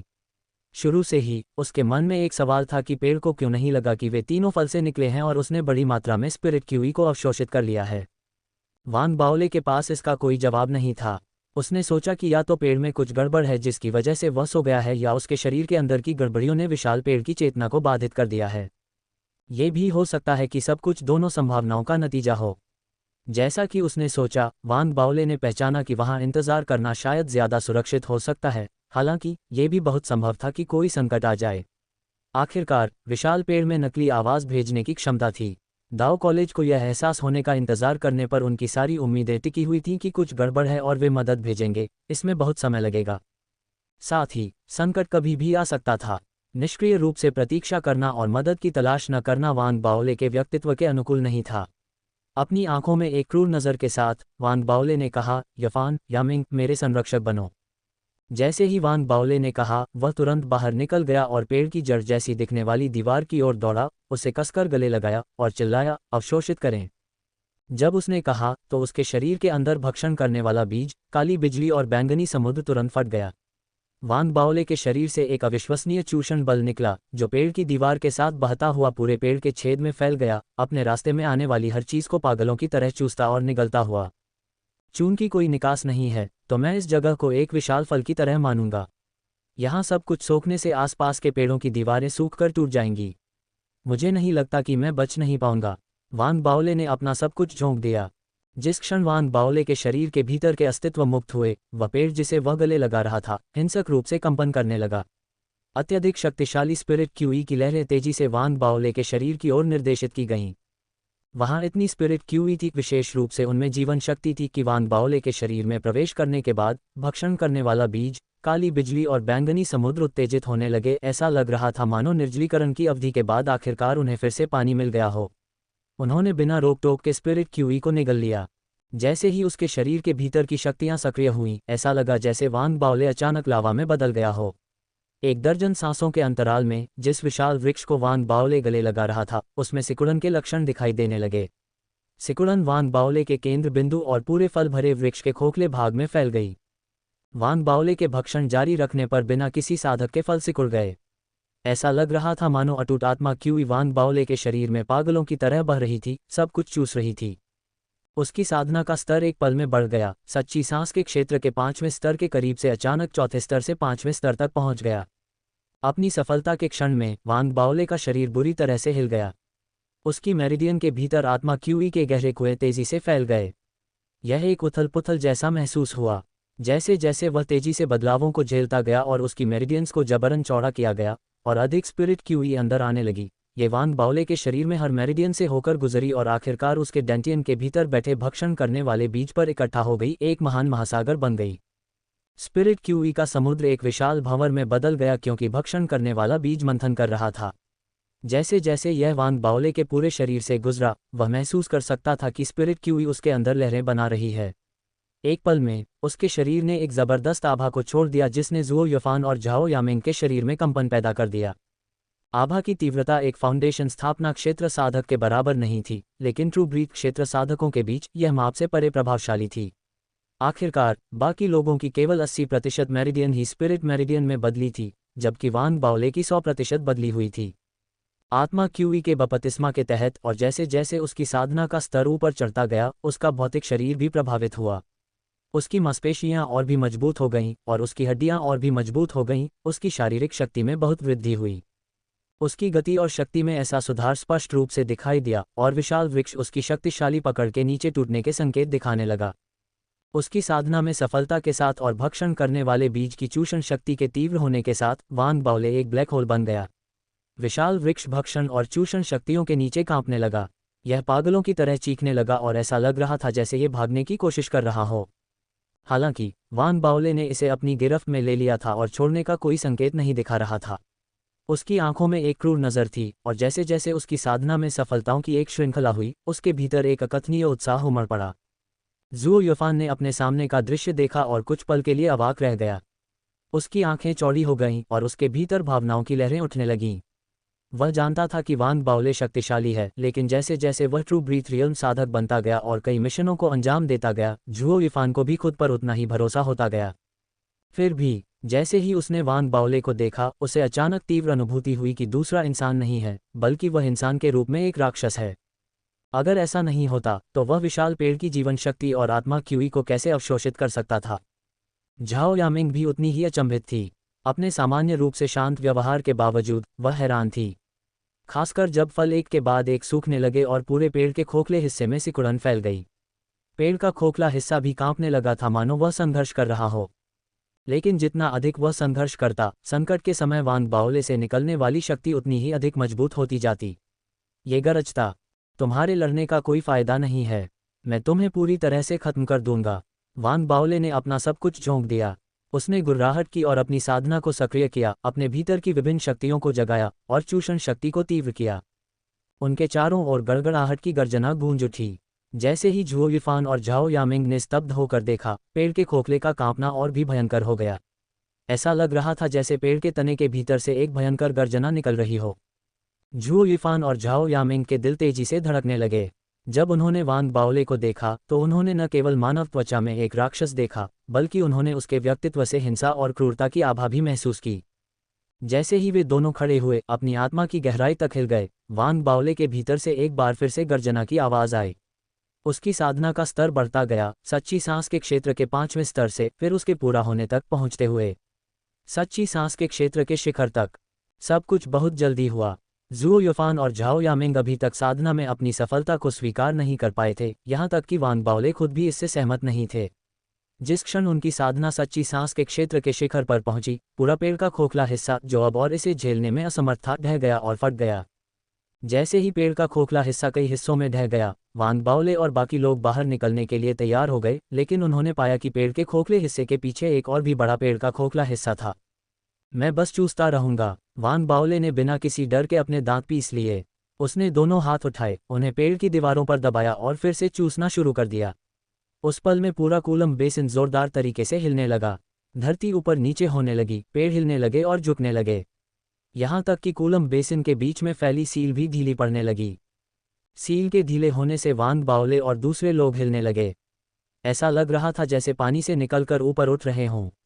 इससे उनकी सांसें तेज हो गईं। मौका मिलते ही वांग बाओले और झाओ यामिंग ने बिना किसी हिचकिचाहट के तुरंत अपनी आवाज़ संचारण रिंग निकाली और कॉलेज को मदद के लिए पुकार लगाए। कूलम बेसिन, एक विशाल पेड़ को चेतना मिल गई है, जल्दी से मदद भेजो। वांग बाओले का एक हाथ विशाल पेड़ पर था, वह चूस रहा था और दूसरे हाथ से आवाज़ संचारण रिंग पकड़े हुए वह चिल्ला रहा था। उसके बगल में झाओ यामिंग ने भी जल्दी से आवाज़ संचारण भेजा। मदद के लिए उनकी पुकार लगभग एक साथ ही प्रसारित हुई। वे यह नहीं बता पाए कि संचारण कॉलेज तक सफलतापूर्वक पहुंच गया था या नहीं उन्हें जवाब पाने का समय मिला। उनके चारों ओर दर्द और क्रोध से भरी एक जोरदार दहाड़ गूंज उठी।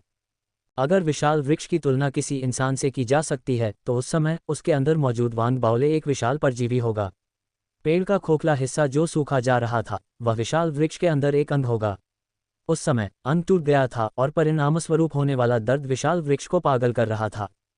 बैंगनी सागर की अजीब शक्तियों ने पहले उसकी इंद्रियों को सुन्न कर दिया था, लेकिन इतनी तीव्र पीड़ा के तहत पक्षाघात ने अपना प्रभाव खो दिया था। जैसे ही विशाल वृक्ष जागने के लिए संघर्ष करता है, वह दर्द से चिल्लाता है।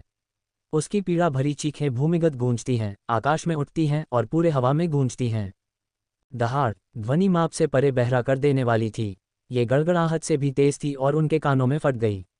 ज़ुओ युफान, जो पहले से ही कमज़ोर हो चुका था, ने तुरंत शॉकवेव के तहत एक और खून थूक दिया। यहाँ तक कि झाओ यामिंग भी कांप रहा था। उसके होठों के बीच से खून बह रहा था और उसका चेहरा पीला पड़ गया था। यहाँ तक कि वांग बाओले, जिसने अभी अभी अपनी साधना में सफलता प्राप्त की थी और जो आत्मा क्यूई से भरपूर था, वह भी गगनभेदी गर्जना सुनने के बाद अपने सिर में भनभनाहट सुन सकता था। उसके भीतर क्रूरता की एक लकीर उभर आई। वह हमेशा से ही खुद के प्रति क्रूर था और दुश्मन के प्रति और भी निर्दयी। क्या मुझे तुमसे डर लगता है? वांग बाओले ने गुस्से से चिल्लाया और पेड़ की दीवारों से लिपट गया। जैसे ही ज़ुओ युफान और झाओ यामिंग घबराकर उसके पास आए, उसने फिर से जोर से चूसना शुरू कर दिया। वह तुरंत अवाक रह गया। उसके अंदर एक छोटी सी काली बिजली की बोल्ट उगाई थी। ये वांग बाओले की इच्छाओं को अनदेखा करते हुए आलसी ढंग से लेटा रहा और सीधे उसके मेरिडियन में डूब गया। यह उसकी आत्मा क्यूई के साथ मिल गया और गहरी नींद में गिरने जैसा गायब हो गया। चूसना शुरू करो, सो मत। वांग बाओले घबरा गया और उसने भक्षण करने वाले बीज को सक्रिय करने की कोशिश की। भक्षण करने वाला बीज वही था। वांग बाओले की साधना सच्ची सांस के क्षेत्र के शिखर पर पहुंचने के साथ, जब तक वह फाउंडेशन स्थापना क्षेत्र में प्रवेश नहीं कर सकता था, तब तक यह अपने पूरे अवशोषण तक पहुंच चुका था और अब आगे जारी नहीं रह सकता था। भक्षण करने वाले बीज ने मंथन करना बंद कर दिया और काली बिजली की तरह गहरी नींद में सो गया। बैंगनी सागर के साथ भी ऐसा ही हुआ। ये धीरे धीरे वांग बाओले की आंखों की गहराई में चला गया, शांत हो गया और मौन हो गया। क्या बकवास है, चूसना शुरू करो। वांग बाओले का चेहरा लाल हो गया। मानो वांग बाओले की घबराहट को भांपते हुए उसके 9 मच्छर उसके म्यान से बाहर निकले और उसके चारों ओर चक्कर लगाते हुए उड़ गए। मेरे प्यारे पूर्वजों, आप मेरे साथ ऐसा नहीं कर सकते। ऐसे नाजुक क्षण में आप कैसे निढाल हो सकते हैं? अपने सामने उस शानदार जगह को देख रहे हैं। चलो, खुदाई करो। वांग बाओले आंसुओं के कगार पर भीतर ही भीतर भीख मांगने लगे। तभी विशाल वृक्ष से चीखने की आवाज़ तेज हो गई।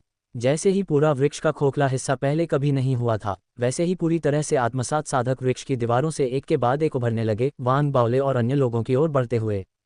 मृत्यु और हिंसा के आवरण में, यह न जानते हुए भी कि वांग बाओले अपना ध्यान क्यों नहीं लगा पा रहे थे, ज़ुओ युफान और झाओ यामिंग को यह महसूस हो गया कि कुछ गड़बड़ हो गई है। उन्होंने अपने आसपास दिखाई देने वाले साधकों को देखा। उनके चेहरे फिर से पीले पड़ गए। इसके बावजूद उन्होंने हार नहीं मानी। शब्दों की कोई ज़रूरत नहीं थी। उनकी आंखें मिलीं और वे लगभग एक ही समय में पीछे हट गए, एक कोने में एक साथ इकट्ठे हुए जहां उन्होंने अपना युद्ध का मैदान बनाया था। वांग बाओले की साधना फूट पड़ी। 9 मच्छर उड़कर बाहर आए, जिससे उसे एक सर्वव्यापी दृष्टि क्षेत्र प्राप्त हुआ। उसकी चरम स्तर की सच्ची सांस क्षेत्र साधना और उसकी शारीरिक शक्ति ने एक दूसरे को बढ़ाया और उसके युद्ध कौशल को एक घातीय बढ़ावा दिया। वह आगे बढ़ा और एक जोरदार लात से पहले साधक को, जो आगे की ओर बढ़ा था, उड़ा दिया।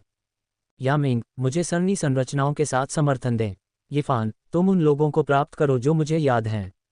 चलो हम सब कुछ दे देते हैं। वांग बाओले की आंखें क्रूरता से जल रही थीं। जैसे ही उसने कहा, एक भयावह आभा जो पहली बार तालाब बादल वर्षावन में दिखाई दी थी, एक बार फिर से प्रकट हुई। जब सैकड़ों आत्मसात साधक दिखाई दिए, तो पेड़ के खोखले के ऊपर की भूमि पर सैकड़ों विशाल पेड़ों के बीच में एक छोटे से पेड़ की सूखी और दरार वाली सतह पर एक मध्यम आयु वर्ग के व्यक्ति का चेहरा उभरा। इसकी विशेषताएं विकृत थीं, जैसे कि असहनीय दर्द से पीड़ित हो। करीब से देखने पर कोई लगभग अदृश्य तरल प्रकाश को धीरे धीरे बहते हुए और उसकी त्वचा की दरारों में फैलते हुए देख सकता था। ये स्पष्ट था कि तरल प्रकाश के फैलने का वांग बाओले के भक्षण से कुछ संबंध था, लेकिन बाद वाला इसका एकमात्र कारण नहीं था। उस पल ऐसा लग रहा था कि वह एक परिवर्तन से गुजर रहा है। उसके दर्द भरे चेहरे की तुलना में उसकी निगाह शांत थी। उसने ईथरियल दाओ कॉलेज की दिशा में देखा और हवा में हल्की बड़बड़ाहट गूंज उठी। संदेश आखिरकार पहुंच ही गया। ये वह नहीं था जो मैं चाहता था, लेकिन जब ये यहाँ तक पहुंच गया है, तो थोड़ी रणनीति बनाने की ज़रूरत है। आखिरकार दूसरे 2 सफल हुए हैं, एक के बाद एक। मुझे भी सफल होना है। जहाँ तक मेरे अंदर के 3 छोटे कीड़ों की बात है, वे बहुत कमज़ोर हैं। बस उन्हें कुचलने की बात है। जैसे ही छोटे पेड़ की बड़बड़ाहट गूंजी पेड़ के खोखले हिस्से में, जैसे ही वांग बाओले ने अपना हमला तेज किया और उसके शरीर से एक जानलेवा आभा फूट पड़ी, उसके पैरों के नीचे से धुंध उठने लगी। धुंध ईथरियल दाओ कॉलेज की अनोखी रहस्यवादी तकनीक की तीसरी परत थी। एक बार लगाने पर यह उसकी गति को बढ़ा देती। वांग बाओले धनुष से निकले तीर की तरह आगे बढ़े। इसके अलावा धुंध ने उनके शरीर को घेर लिया। ये ईथरियल दाओ कॉलेज की अनोखी रहस्यवादी तकनीक की चौथी परत थी, जिसे क्लाउड बॉडी के नाम से जाना जाता था। अनोखी रहस्यवादी तकनीकों की श्रृंखला की 5वीं परत के लिए वांग बाओले अभी अभी सच्ची सांस के शिखर क्षेत्र में आगे बढ़े थे और अभी तक इसे पूरी तरह से नहीं समझ पाए थे। उनका रूप एक बादल की तरह था, जो एक सांस के अंतराल में आत्मसात साधकों की ओर तेजी से बढ़ रहा था। जैसे ही वह तेजी से आगे बढ़ा, वांग बाओले ने अपना दाहिना हाथ उठाया और बिजली की एक चाप आगे बढ़ी। सच्ची सांस के क्षेत्र के शिखर पर अपनी साधना की उन्नति के बाद बिजली के चाप में निहित शक्ति और भी अधिक मजबूत हो गई थी। यह एक चकाचौंध करने वाली रोशनी के साथ चमक उठी और आत्मसात साधकों की ओर बढ़ी। जैसे ही यह हवा में अपना रास्ता बनाती हुई आगे बढ़ी, इसने बिजली के बोल्टों की एक श्रृंखला को चिंगारी दी। दूर से देखने पर ऐसा लगा जैसे पेड़ के खोखले में बिजली का एक छोटा सा सागर दिखाई दिया हो। यह एक आश्चर्यजनक दृश्य था। पेड़ के खोखले के चारों कोनों में गड़गड़ाहट और गूंज हुई। जहां भी बिजली का चाप गुजरा, आत्मसात साधक कांपने लगे और कुछ से अधिक ने तुरंत आत्मदहन किया। जब ऐसा हो रहा था, वांग बाओले ने अपनी हथेली के भीतर गर्म विस्फोट को बुलाया। गर्म विस्फोट आग के एक समुद्र में बदल गया, जो उसने पहले बुलाए गए से भी विशाल था, और एक गड़गड़ाहट के साथ ये सभी दिशाओं में फैल गया। लपटों की गर्मी असहनीय रूप से झुलसाने वाली थी। कुछ हद तक इसने आत्मसात साधकों को राख में बदल दिया होगा। हालांकि वे विशाल वृक्ष की शक्ति से ओतप्रोत थे और लपटों का प्रतिरोध करने में सक्षम थे। इसके बावजूद आग के समुद्र और बिजली के चाप ने उन्हें काफी नुकसान पहुंचाया। कुछ आत्मसात साधक थे जो फ्लैश आग और हीटेड बर्स्ट के हमले के तहत या तो टुकड़े टुकड़े हो गए और धूल में बदल गए, या जलकर राख हो गए। यह एक ऐसा हमला था जिससे वे शायद ही उबर पाएं, एक पूर्ण विनाश। इस तरह की तीव्रता वांग बाओले की पिछली युद्ध क्षमताओं से कहीं ज्यादा थी। एक चरम सत्य श्वास क्षेत्र साधना ने उनके मंत्रों की शक्ति को काफी बढ़ा दिया था, जबकि उनके द्वारा डाले जा सकने वाले मंत्रों की संख्या में भी काफी वृद्धि हुई थी। जैसे ही उन्होंने फ्लैश आर्क और हीटेड बर्स्ट को एक साथ छोड़ा, उन्होंने एक धमाके में क्लाउड फिंगर को भी सेट कर दिया। झाओ यामिंग की बढ़ती हुई सरनी संरचनाएं उसी क्षण उतरी, और सरनी संरचनाओं के धागे वांग बाओले के चारों ओर दिखाई दिए और उनकी हर हरकत पर छाया डाल दी। जैसे ही यह चमकता था, इसने वांग बाओले को एक रक्षात्मक अवरोध प्रदान किया और साथ ही दुश्मनों को भी नुकसान पहुंचाया। कमजोर होने के बावजूद जुओ युफान ने अपने दांत पीस लिए और अपने अनमोल खजानों का इस्तेमाल झाओ यामिंग की मदद करने और पक्षों से भाग रहे आत्मसात साधकों को मारने में किया। उनके समन्वित प्रयासों के तहत पेड़ के खोखले के भीतर युद्ध की तेज आवाजें गूंज उठीं। हवा जानलेवा इरादों से भरी हुई थी, लड़ाई भयावह थी। मर जाओ, वांग बाओले ने गुर्राहट के साथ कहा। उसने अपनी मुट्ठी बाहर फेंकी, जिससे ऊर्जा की एक लहर उठी। उसके पूरे शरीर के भीतर की ताकत बाहर की ओर फूट पड़ी और उसने एक आत्मसात साधक का सिर सीधे फोड़ दिया। उसके बाएं हाथ ने मुहरें खींची और एक लौ प्रकट हुई और जलती हुई आगे की ओर उड़ गई। वांग बाओले आगे बढ़ा और अचानक अपना सिर नीचे कर लिया, 3 आत्मसात साधकों से उड़ती तलवार की पत्तियों को चकमा देते हुए। फिर उसने छलांग लगाई और 3 स्व-विस्फोटित मोती फेंके। विस्फोटों की एक श्रृंखला ने उन 3 आत्मसात साधकों को उड़ा दिया जिन्होंने उस पर घात लगाने की कोशिश की थी, और वे एक ढेर में गिर गए। वांग बाओले आगे बढ़ने और उन्हें जलाकर राख करने ही वाला था कि उसने अचानक अपने शरीर को बगल की ओर झुकाया, अपना दाहिना हाथ उठाया और अपने पीछे से पकड़ लिया। एक आत्मसात साधक जो उसके पीछे छिप गया था, उसे तुरंत गर्दन से पकड़ लिया गया। उसने अपनी पकड़ मजबूत कर ली। अपने हाथ की एक और लहर के साथ कई उड़ती हुई तलवारें झुओ यिफान की ओर बढ़ीं। वे पास आए और अचानक विस्फोट हो गया, जिससे कुछ आत्मसात साधक जो झुओ यिफान पर झपटने वाले थे, शॉकवेव से कांप उठे और वापस भाग गए। झुओ यिफान के सामने आए खतरे को हल करने के बाद वांग बाओले ने विराम नहीं लिया, इसके बजाय उसने फिर से हमला किया। वह भेड़ियों के झुंड पर हमला करने वाले एक भयानक बाघ की तरह था। वांग बाओले की साधना का स्तर बढ़ सकता था, लेकिन अभी भी इसकी सीमाएं थीं। दूसरी ओर आत्मसात किए गए साधक टुकड़ों में फटे होने के बावजूद जल्दी से ठीक हो जाते थे, क्योंकि कई पेड़ की शाखाएं उन्हें फिर से एक साथ जोड़ देती थीं। जैसे जैसे लड़ाई आगे बढ़ी, ये स्पष्ट हो गया कि वे एक ही स्तर पर नहीं लड़ रहे थे। भले ही उसके शक्तिशाली हमलों के तहत कुछ लोग नष्ट हो गए हों, शरीर और आत्मा दोनों से मिट गए हों और नष्ट हो गए हों, वे अल्पसंख्यक थे। वे सैकड़ों आत्मसात किए गए साधकों के 2/10वें हिस्से से भी कम थे। भले ही उसे अपनी साधना में सफलता मिली हो, लेकिन उसकी आत्मा क्यों सीमित थी। फ्लैश आर्क और हीटेड बर्स्ट ने भी उसकी साधना का एक बड़ा हिस्सा खा लिया। नतीजतन वांग बाओले जल्द ही भारी सांस लेने लगे और केवल पीछे हट सकते थे। झुओ यिफान अपनी कमजोर अवस्था में धीरे धीरे खुद को भी थका रहा था। आखिरकार वह समय रहते हमले से बच नहीं पाया और एक जादू से रूपांतरित 3 पत्तियों ने उसकी छाती में छेद कर दिया। उसने मुंह से खून थूका, उसके शरीर से प्राण निकल रहे थे और वह पीछे की ओर गिर गया। अपनी कड़वाहट में उसने अपनी सारी लड़ाई खो दी। एक तरफ गिरते हुए उसने वांग बाओले को देखा, जो अभी भी भयंकर युद्ध में लगा हुआ था। उसका दिमाग पूरी तरह से खाली था। वह अपने बचपन की यादों, अपने परिवार के कबीले और अपने क्रूर और ठंडे दिल वाले पिता और अपने ठंडे खून वाले बड़े भाई स्पिरिट ब्रीथ विलेज और अंदर की घटनाओं और अपने सामने खड़े वांग बाओले के बारे में सोच रहा था। धीरे धीरे उसकी दृष्टि धुंधली होती गई, युद्ध की आवाज़ें और दूर होती गईं। दूसरी ओर झाओ यामिंग अभी भी दृढ़ थी, लेकिन उसका शरीर लगातार कांप रहा था। ये स्पष्ट था कि वह अपनी स्पिरिट क्यूई को समाप्त करने वाली थी। हालांकि उसके सरनी गठन धागे वांग बाओले के लिए एक अथाह सहायता थे। यही कारण था कि वह अपनी सीमा तक पहुंचने के बावजूद अपने दांत पीसती रही और दृढ़ रही। हालांकि झुओ यिफान के समर्थन के बिना, चाहे वांग बाओले कितना भी मजबूत क्यों न हो, वह युद्ध के मैदान में होने वाली हर चीज पर ध्यान नहीं दे सकता था। हमेशा कोई न कोई युद्ध के मैदान में सभी दिशाओं से अपना रास्ता बनाता हुआ झाओ यामिंग की ओर बढ़ता रहता। जैसे ही वांग बाओले ने यह दृश्य देखा, वह घबरा गया।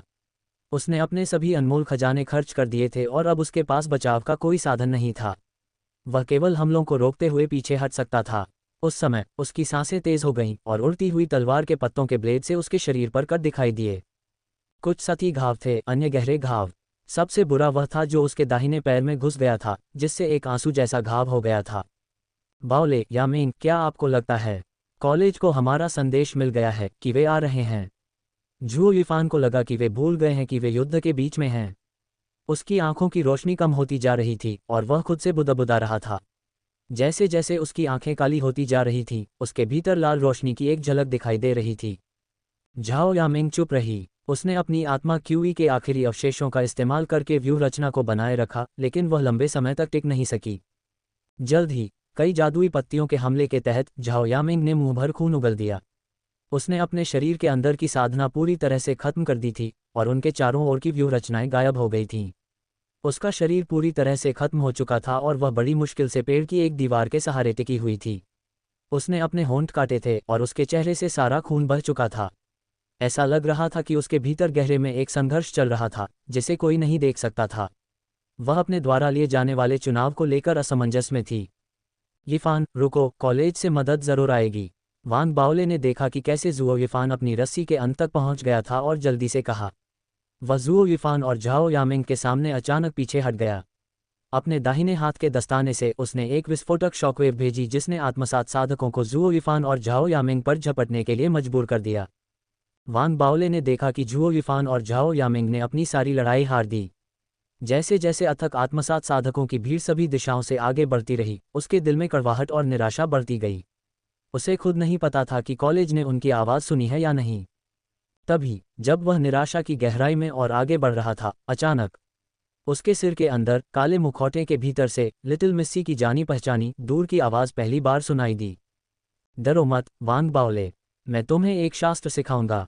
इसकी शक्ति अथाह है। इसे बोलने से स्वर्ग और पृथ्वी बदल जाएंगे और सभी जीवित चीजें नष्ट हो जाएंगी। उसकी आवाज़ में गर्व की झलक थी जो वांग बाओले के सिर में गूंज रही थी। जब उसने जो कहा उसे सुना तो वह थोड़ा सावधान हो गया। उसका कथन इतना शक्तिशाली था कि उसे मन ही मन संदेह हो रहा था।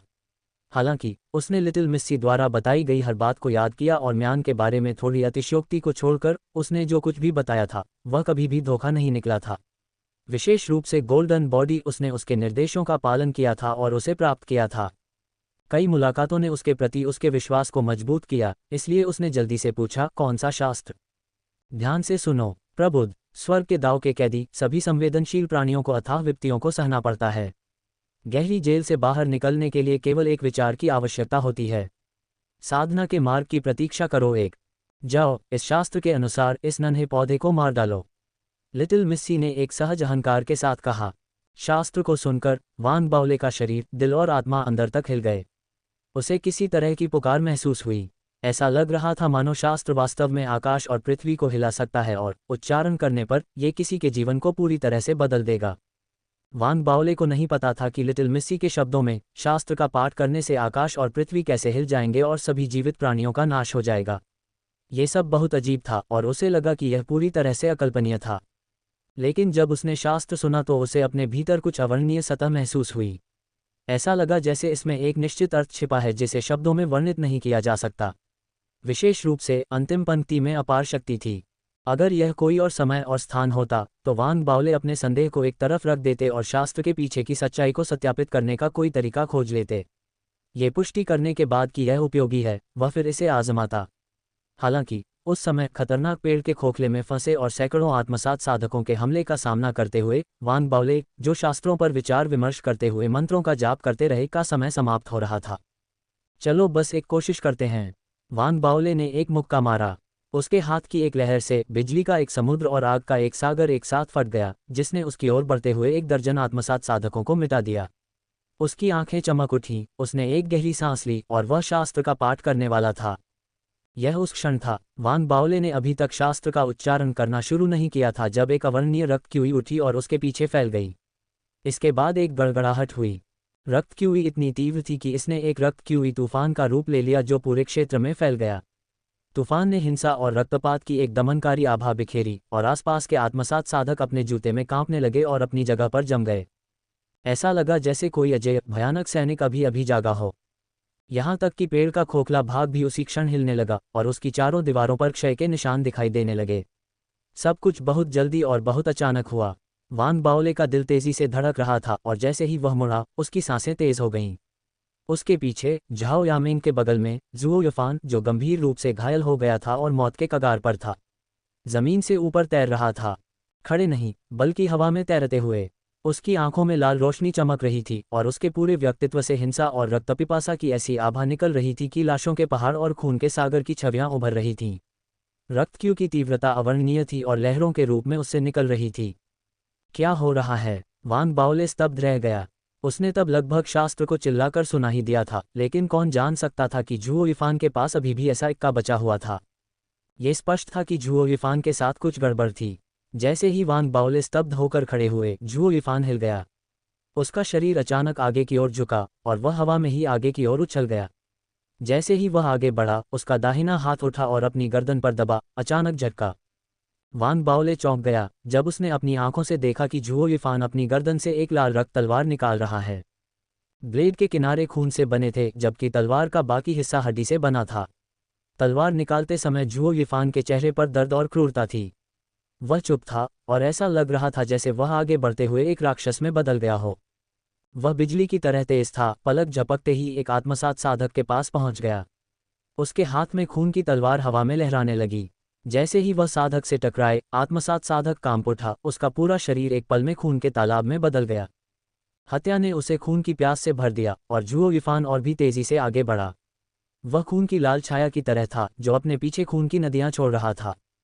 मात्र 1 दर्जन सांसों के अंतराल में उसने अपने आसपास के 1 दर्जन से अधिक आत्मसात साधकों को मार डाला। साधक जो खून के तालाब में बदल गए थे, स्पष्ट रूप से फिर से पुनर्जीवित होने की शक्ति खो चुके थे।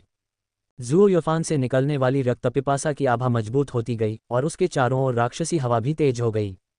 ये वह नहीं है जो तलवार को नियंत्रित कर रहा है, ये तलवार है जो उसे नियंत्रित कर रही है। वांग बाओले ने देखा। ये तब था जब पेड़ का खोखला भाग भयंकर रूप से हिलने लगा और पूरे पेड़ के खोखले भाग में तिरस्कार की आवाज़ गूंज उठी। ये बिजली के कई बोल्टों के गिरने जैसा था जिससे वांग बाओले के शरीर में तुरंत कंपन होने लगा। उसने मुंह भर खून थूका और झाओ यामिंग के होठों से भी खून बहने लगा। जैसे ही आवाज़ गूंजी, काले वस्त्र पहने एक अधेड़ उम्र का आदमी पेड़ के खोखले की दूर की दीवार से बाहर निकला। वह आदमी इंसान जैसा दिख रहा था, लेकिन उसके चेहरे पर पेड़ की छाल की लकीरें थीं। उसकी आंखें ठंडी थीं और उनमें बर्बरता की चमक थी। जैसे ही वह दिखाई दिया, उसके शरीर से फाउंडेशन स्थापना क्षेत्र साधना की आभा फूट पड़ी। उसकी आभा की तीव्रता वांग बाओले के सामने आए सभी फाउंडेशन स्थापना क्षेत्र साधकों से कहीं ज्यादा थी। सिद्ध फाउंडेशन स्थापना क्षेत्र, वह कोर फॉर्मेशन क्षेत्र से बस 1 कदम दूर है, झाओ यामिंग ने जल्दी से कहा। उसकी आवाज़ शांत थी। जब वह बोली तो उसकी आंखों में अब कोई हिचकिचाहट या संघर्ष का संकेत नहीं था और उसने फिर दोनों आंखें बंद कर लीं। झाओ यामिंग के अजीब व्यवहार को नोटिस करने के बावजूद वांग बाओले के पास आगे सवाल करने का समय नहीं था। यह एक महत्वपूर्ण क्षण था। काले वस्त्र पहने हुए आदमी के प्रकट होते ही पूरे पेड़ के खोखले में आभा अस्त व्यस्त हो गई और आत्मसात साधक अपने घुटनों पर गिर पड़े। ये स्पष्ट था कि मध्यम आयु वर्ग का काला वस्त्र पहने हुए आदमी उनका स्वामी था। जब उन्होंने अपने सामने दृश्य देखा तो आदमी की पहचान स्पष्ट हो गई। वह विशाल पेड़ का मानव रूप था।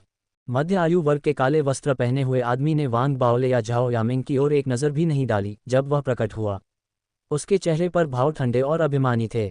1 कदम के साथ वह ज़ुओ युफान के ठीक सामने आ गया। उसके चेहरे पर एक गंभीर और क्रूर भाव था क्योंकि उसका दाहिना हाथ अचानक झटके से उठा। अचानक एक विशाल शक्ति उभरी। पतली हवा से अनगिनत पत्ते दिखाई दिए। एक बवंडर बना जो बिना किसी चेतावनी के फट गया। जोरदार विस्फोट ने ज़ुओ युफान के शरीर को हिला दिया, हालांकि उसने हमले को चकमा नहीं दिया। इसके बजाय उसने अपने चारों ओर राक्षसी आभा का लबादा कस लिया। अपने झटकों के बीच उसकी लड़ाकू प्रवृत्तियां प्रज्वलित होती दिखीं। अपने हाथों में खून की तलवार लेकर उसने उसे निकट आते बवंडर की ओर फेंक दिया। ज़ुओ युफान के एक ब्लेड से बवंडर के 2 टुकड़े हो जाने पर एक धमाकेदार आवाज़ गूंजी और हवा में उठी। एक शॉकवेव सभी दिशाओं में फैल गई। ज़ुओ युफान के मुंह से खून के बुलबुले निकले और उसका शरीर वांग बाओले और झाओ यामिंग की ओर लड़खड़ाता हुआ वापस लौटा। उसकी आंखों में खून की प्यास बहुत कम होती दिख रही थी। यहाँ तक कि उसके हाथों में खून की तलवार भी पिघल रही थी, मानो उसके शरीर में वापस समा रही हो। काले वस्त्र पहने अधेड़ उम्र का आदमी हवा में मंडरा रहा था। बवंडर का एक फटा हुआ हिस्सा उसके पास से गुजरा, जिससे उसके चेहरे पर एक हल्का घाव दिखाई दिया। ये जल्दी से ठीक हो गया और कुछ सांसों के अंतराल में पूरी तरह से गायब हो गया। ज़ुओ युफान को घूरते हुए उसकी आंखों में एक अजीब सी चमक थी। कितना दुर्भाग्यपूर्ण! यदि आपकी साधना का स्तर फाउंडेशन स्थापना क्षेत्र तक बढ़ गया होता तो आप शायद मेरे लिए एक चुनौती बन जाते। आखिरकार आप 5 पीढ़ी के आकाश कबीले के रक्त युद्ध सैनिक हैं। मैंने इसके बारे में पहले भी सुना था कि 5 पीढ़ी के आकाश कबीले ने एक अजीब रहस्यमय कला पर अपना हाथ रखा था, जिसके लिए एक ही पीढ़ी और एक ही रक्तरेखा के कई लोगों की आवश्यकता थी, जहां एक मेजबान होगा जबकि बाकी सैनिक होंगे। सैनिकों को अपने मांस और खून सहित सब कुछ मेजबान नियत सैनिक के लिए बलिदान करना होगा। मुझे विश्वास नहीं हो रहा है कि 5 पीढ़ी के आकाश कबीले ने वास्तव में इसे अंजाम दिया। वे वास्तव में एक प्राचीन कबीला हैं, साधन संपन्न, दृढ़ निश्चयी और निर्दयी। शायद आपका कोई बड़ा भाई है या शायद कोई छोटा भाई जिस पर कबीले ने अपनी उम्मीदें लगाई हैं, जबकि आप सिर्फ एक बर्तन हैं। जैसे ही वह आदमी बोला, ज़ुओ युफान, जो धीरे धीरे स्पष्टता हासिल कर रहा था, पीला पड़ गया। वह एक बार फिर पीछे हट गया और उसके हाथों में खून की तलवार पूरी तरह से उसके शरीर में वापस चली गई। उसकी आंखों में दुख था और उसने एक भी शब्द नहीं कहा। जब वांग बाओले ने यह सुना तो उसके भीतर भावनाओं की लहरें उठीं। उसका चेहरा सख्त हो गया और उसकी आंखें चौड़ी हो गईं। उसने स्पिरिट ब्रीथ विलेज और ज़ुओ युफान के भाई ज़ुओ यिक्सियन के बारे में सोचा। और वह क्षण जब ज़ुओ यिक्सियन ने ज़ुओ युफान को आतंकित किया और उसे 7 इंच की स्पिरिट रूट प्राप्त करने से रोका। ये स्पष्ट था कि उसके सभी पिछले संदेहों का उत्तर उतना सरल नहीं था जितना तब लग रहा था। इसमें 5 पीढ़ी के आकाश कबीले के रहस्यों को शामिल किया गया था। ज़ुओ यिक्सियन ने युद्ध सैनिकों पर अपना नियंत्रण सुरक्षित रखने और अपनी शक्ति को कभी भी उखाड़ फेंकने से रोकने के लिए जो कुछ किया था, वह हो सकता है वह दोनों चाहते थे कि युद्ध सैनिक मजबूत हो और सैनिक को अपने नियंत्रण में रखे ताकि सैनिक कभी भी अपने मालिक से आगे न निकल सके। किसने सोचा होगा कि 3 छोटे कीड़ों में से एक जो लापरवाही से पकड़ा गया था वह युद्ध सैनिक निकलेगा। दिलचस्प है, लालच मध्यम आयु वर्ग के काले वस्त्र पहने आदमी की आंखों में चमक रहा था जब वह खुशी से बोल रहा था। उसका शरीर धुंधला हो गया जब वह झुओ यिफान की ओर भागा। उसकी गति अलौकिक थी। जैसे जैसे वह करीब आता गया उसकी फाउंडेशन स्थापना क्षेत्र की साधना की शक्ति भारी होती गई, उनकी एकाग्रता और उनकी साधना पर हमला करती गई। ऐसा लग रहा था जैसे वे मध्यम आयु वर्ग के काले वस्त्र पहने आदमी के सामने पूरी तरह से असहाय हो गए थे। उस आदमी ने अपना दाहिना हाथ उठाया और झुओ यिफान को पकड़ने वाला था। वांग बाओले की आंखें क्रूर हो गईं और वह शास्त्र को चिल्लाने वाला था। ये तब था जब अचानक उसके बगल में उसी पल झुओ यिफान द्वारा उत्सर्जित की गई ऊर्जा से अधिक मजबूत और अधिक विनाशकारी आभा का एक बवंडर हवा में फट गया। जैसे ही वह आकाश में गरजने लगा, हवा की अनुपस्थिति में झाओ यामिंग के बाल इधर उधर लहराने लगे। उसके चारों ओर हवा के भयानक भंवर दिखाई देने लगे। ऐसा लग रहा था कि कहीं से भी कई चाबुक तेजी से बन रहे थे और सभी दिशाओं में बाहर की ओर झटक रहे थे। आत्मसात साधक चाबुक के स्पर्श से कांप उठे और गिर पड़े, यहाँ तक कि पेड़ का खोखला भाग भी बुरी तरह हिल गया। वांग बाओले की आंखें और भी चौड़ी हो गईं। वह उस दृश्य से अपरिचित नहीं था। झाओ यामिंग के साथ अपनी लड़ाई के दौरान वह लड़ाई के अंतिम चरण में बेहोश हो गया था, तब भी ऐसा हुआ था। वह अभी भी प्राचीन मार्शल क्षेत्र में थी और उस समय उसने जो आभा बिखेरी थी वह बहुत मजबूत और बेहद भयानक थी। सच्ची सांस क्षेत्र के चौथे स्तर पर पहुंचने के बाद और एक बार फिर उसी अवस्था में फिसलने के बाद उसकी आभा की तीव्रता अकल्पनीय होगी।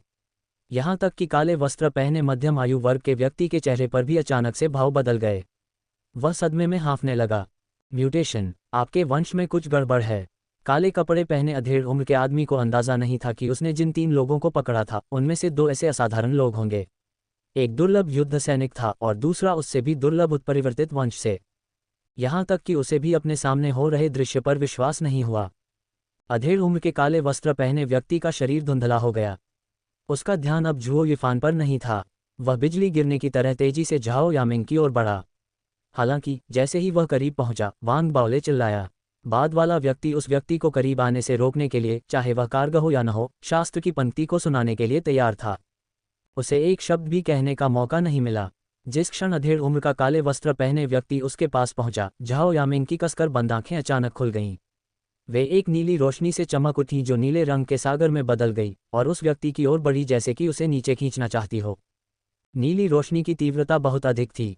जैसे ही यह बाहर की ओर फैली, गरजती हुई, सभी आत्मसात साधक कांपने लगे।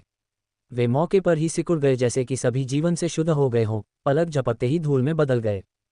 वांग बाओले झाओ यामिंग के पीछे खड़ा था, लेकिन वह बच नहीं पाया। उसका शरीर कांप उठा और वह मुश्किल से शास्त्र के शब्दों को बोल पा रहा था। उसने झुओ यिफान को पकड़ लिया, जो कमजोर हो गया था और मुश्किल से ही अपने पिछले हमले से उबर पाया था, तुरंत बेहोश हो गया था और जल्दी से पीछे हट गया। वे मुश्किल से हमले के पूरे हमले से बच पाए। उनके दोनों अंतिम हमलों को नियंत्रित नहीं किया जा सकता। वांग बाओले डर से कांप उठा। वह शुक्रगुजार था कि उन्होंने पहले उस पर इस तरह के हमले नहीं किए थे, अन्यथा उसे चिंता थी कि शायद वे दोनों उसे मार देते। वास्तव में उस अवस्था में झाओ यामिंग होश में नहीं था और वांग बाओले इस बात से अच्छी तरह वाकिफ था। नीली रोशनी की रोशनी में पेड़ के खोखले की आसपास की दीवारें सिकुड़ने और सूखने लगीं। ऐसा लग रहा था जैसे उन्हें तेजी से बूढ़ा होने के लिए मजबूर किया जा रहा हो।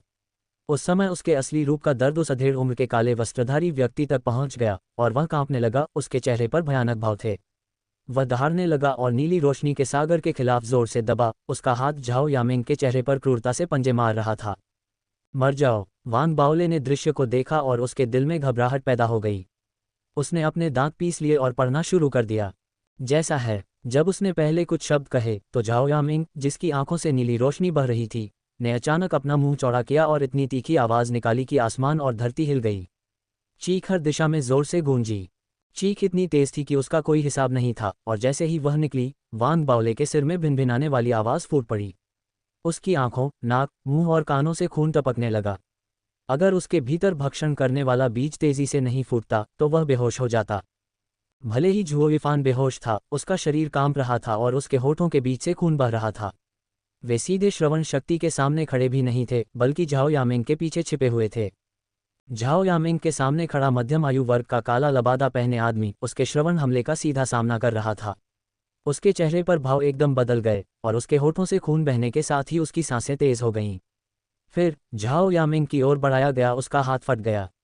वह तेजी से पीछे हट गया, उसकी आक्रामक अवस्था में झाओ यामिंग के आसपास रहने को तैयार नहीं था। लानत है, लानत है। वह आदमी लड़खड़ाता हुआ पीछे हट गया। उसका बिखरा हुआ दाहिना हाथ तेजी से फिर से जीवित हो गया, लेकिन एक हाथ खोने के दर्द और अपमान ने उसे गुस्से में डाल दिया। उसने कभी नहीं सोचा होगा कि उसके जैसे सिद्ध फाउंडेशन स्थापना क्षेत्र का एक साधक एक सच्चे श्वास क्षेत्र के साधक के सामने असहाय होगा। सभी उत्परिवर्ती पागल होते हैं। उनके भीतर एक विनाशकारी शक्ति होती है। एक बार जागृत होने के बाद मैं भी इससे बच नहीं सकता। काले वस्त्र पहने आदमी के पीछे हटने के बाद और जैसे ही झाओ यामिंग की चीखें हवा में गूंजी, पेड़ के खोखले की दीवारें हल्के नीले रंग की लहरों के हमले के कारण सिकुड़ गई थीं, अब और नहीं झेल सकीं। वे टूटकर टुकड़ों में बिखर गईं। ये दरार एक छोटे से क्षेत्र तक सीमित नहीं थी, बल्कि पूरे पेड़ के खोखले हिस्से में फैल गई। उसी क्षण ये फट गया। सब कुछ धूल में बदल गया। आसपास की धरती भी हमले का सामना नहीं कर सकी और हवा में बाहर की ओर फट गई। दूर से कोई भी कूलम बेसिन के केंद्र से गड़गड़ाहट सुन सकता था। बहुत जल्दी धरती हिलने लगी, फिर ये फट गई, जिससे हर जगह गंदगी और मिट्टी फैल गई। धरती की दरारों से नीली रोशनी बाहर आने पर चीखें हवा में गूंज उठीं। दोपहर हो चुकी थी और सूरज चमक रहा था। जैसे ही पेड़ के खोखले के ढहने के बाद जमीन में छेद दिखाई दिया, सूरज की रोशनी जमीन के नीचे फैल गई। वांग बाओले दिन की रोशनी देख सकता था। ये तब था जब झाओ यामिंग अपने भयानक हमले के बाद पूरी तरह से थक गई थी। उसका शरीर शिथिल हो गया और वह बेहोश हो गई। नीली रोशनी और ध्वनि तरंगें तुरंत गायब हो गईं। यह उस क्षण के दौरान था जब काले कपड़े पहने आदमी पीछे हट गया और झाओ यामिंग बेहोश हो गई। वांग बाओले अपनी त्वरित सजगता के साथ बाहर निकल गया। एक हाथ में झुओ युफान और दूसरे हाथ में झाओ यामिंग को पकड़कर वह ऊपर की ओर उछला, आसपास की धरती और चट्टानों से कूदकर और विस्फोट के रास्ते का अनुसरण करते हुए जमीन के छेद की ओर बढ़ा। वह भूमिगत से बाहर निकला और विशाल पेड़ के अंदर से बच निकला।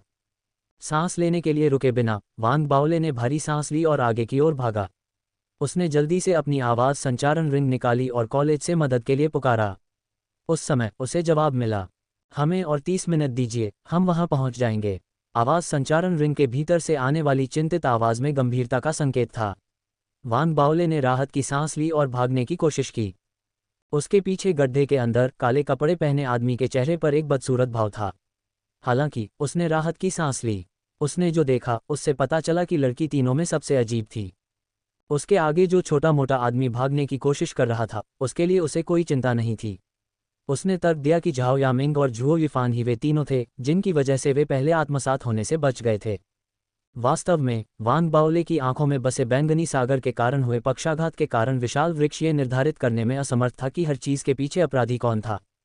मुझे विश्वास नहीं होता कि मैंने जिन 3 लोगों को बेतरतीब ढंग से पकड़ा था वे सभी प्रकृति के शैतान होंगे। उसने तिरस्कार के साथ सूंघ लिया। एक ही छलांग के साथ वह जमीन से ऊपर उठ गया।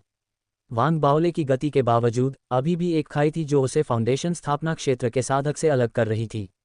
वह झुओ युफान और झाओ यामिंग के वजन से भी बोझिल था। काले वस्त्र पहने आदमी ने जल्द ही उसे पकड़ लिया।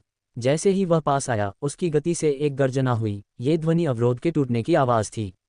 उसके और वांग बाओले के बीच की दूरी कम होती जा रही थी। वांग बाओले ने देखा कि उनके बीच की दूरी 50 गज से भी कम रह गई है। घबराहट में वह चिल्लाया, पेड़ के दीवाने, हमारा पीछा करना बंद करो। हमारे कॉलेज से बैकअप आ रहा है। तुम्हें भागना शुरू कर देना चाहिए। यह एक दोस्ताना अनुस्मारक है। काले वस्त्र पहने आदमी भावशून्य और चुप रहा और उसने अपनी गति बढ़ा दी। ऐसा लग रहा था कि वह किसी भी समय उनके पास पहुंचने वाला है। वांग बाओले की सांस रुक गई। वह एक कोने में धकेले गए जानवर की तरह था और उसकी आंखें पागलपन और हिंसा से चमक रही थीं। वह अचानक घूम गया और बिना पलक झपकाए उस काले वस्त्र पहने आदमी को घूरता रहा जो उसकी ओर दौड़ रहा था और दहाड़ने लगा। प्रबुद्ध, स्वर्ग के दाव का कैदी। जैसे ही शब्द बोले गए, साफ आसमान में एक दमनकारी गड़गड़ाहट की आवाज़ सुनाई दी और गरजने वाले बादल इकट्ठा होने लगे। गड़गड़ाहट वाली हवा में एक मजबूत, दमनकारी भारीपन फैल रहा था क्योंकि पूरा आसमान थोड़ा काला होता दिख रहा था। अचानक हुए इस बदलाव ने काले कपड़े पहने आदमी के हाव भाव में भी ऐसा ही बदलाव ला दिया और उसने बिना सोचे समझे एक सांस ली। वह सहज रूप से महसूस कर सकता था कि मौत उसके ऊपर मंडरा रही है। यह एक अवर्णनीय एहसास था। इससे भी अधिक अविश्वसनीय ये था कि वह अपने सिर पर चुभन महसूस कर सकता था। उसके भीतर से अवर्णनीय भय और आतंक की लहर उठी। तुम क्या पढ़ रहे हो? वह सहज रूप से सदमे में हौंफने लगा। वांग बाओले ने भी खुद को झटका दिया था। वह उस समय भारी सांस ले रहा था और उसकी आंखों के भीतर से एक भयंकर रोशनी चमक रही थी। उसे जो आश्चर्य महसूस हुआ उसके साथ एक पागल खुशी भी थी और उसने मन ही मन कहा, लिटिल मिस्सी सही थी। उसने मुझे बेवकूफ़ नहीं बनाया। कौन सोच सकता था कि उसने जो शास्त्र उसे पढ़ाया था वह इतनी शक्तिशाली और भारी तीव्रता देगा। अपनी तेज सांसों के बीच उसने दौड़ना बिल्कुल बंद कर दिया। इसके बजाय वह काले वस्त्र पहने हुए आदमी को घूरता रहा, जिसका चेहरा पूरी तरह से बदल गया था, एक ठंडे अहंकार के साथ। दूसरी कविता बोलते समय उसके भाषण में कोई विराम नहीं था। सभी संवेदनशील प्राणियों को अथाह विपत्तियां सहनी होंगी। जैसे ही कविता बोली गई, बिजली ने आकाश को चीर दिया और आकाश में एक भयंकर गर्जना गूंज उठी। बादल उबलने लगे और लुढ़कने लगे और आकाश एक पल में बदल गया। एक भयानक शक्ति जो सभी जीवित प्राणियों को आतंक से कांपने पर मजबूर कर देगी, आकाश में इकट्ठी हो गई। यह ऐसा था जैसे कोई सर्वोच्च उपस्थिति जो दूर की आकाशगंगा में सो रही थी, अचानक जाग रही थी। उस पल धरती कांप उठी। कंपन के कारण कोलंब बेसिन पूरी तरह से ढहने के कगार पर लग रहा था। काले वस्त्र पहने हुए आदमी के चेहरे पर अब सदमे का भाव नहीं था, वह तुरंत पीला पड़ गया था। खतरे की एक जबरदस्त भावना ज्वार की लहर की तरह आगे बढ़ी और उसे डुबो दिया। उसकी सहज बुद्धि और अंतर्ज्ञान उसे बार बार बता रहे थे कि अगर वह तुरंत नहीं भागा और अगर उसने अपना पीछा जारी रखा तो जो खतरा उसके बाद आएगा वह बहुत बड़ा, बहुत बड़ा, बहुत बहुत बड़ा होगा, ये घातक होगा। यह एक ऐसी आशंका थी जिसका उसने अपने जीवन में कभी सामना नहीं किया था। यह उसकी सहनशक्ति से परे था और उसकी कल्पना से भी परे था। उसे ये भी लगा कि कोर फॉर्मेशन क्षेत्र में अपनी साधना के माध्यम से आगे बढ़ने के बाद भी वह शायद अभी भी कोई मौका नहीं पा सकेगा। उसकी मृत्यु निश्चित होगी। यह असंभव है। वह केवल सच्ची सांस के क्षेत्र में है। धिक्कार है, चीजें इस तरह कैसे बदल गईं। वे तीनों, हर एक पिछले से भी अधिक भयानक। काले वस्त्र पहने आदमी के होंठ कांपने लगे। उसका चेहरा मौत की तरह पीला पड़ गया था और उसकी आंखों में उसका अभूतपूर्व भय और सदमा दिखाई दे रहा था। हार मानने की घृणा और पागलपन की तीव्र इच्छा थी। ज़ुओ युफान की युद्ध सैनिक के रूप में पहचान ने उसे चौंका दिया था और झाओ यामिंग के उत्परिवर्तन ने उसे और भी चौंका दिया था। लेकिन ये सब उस आतंक की तुलना नहीं कर सकता था जो वह उस समय अनुभव कर रहा था।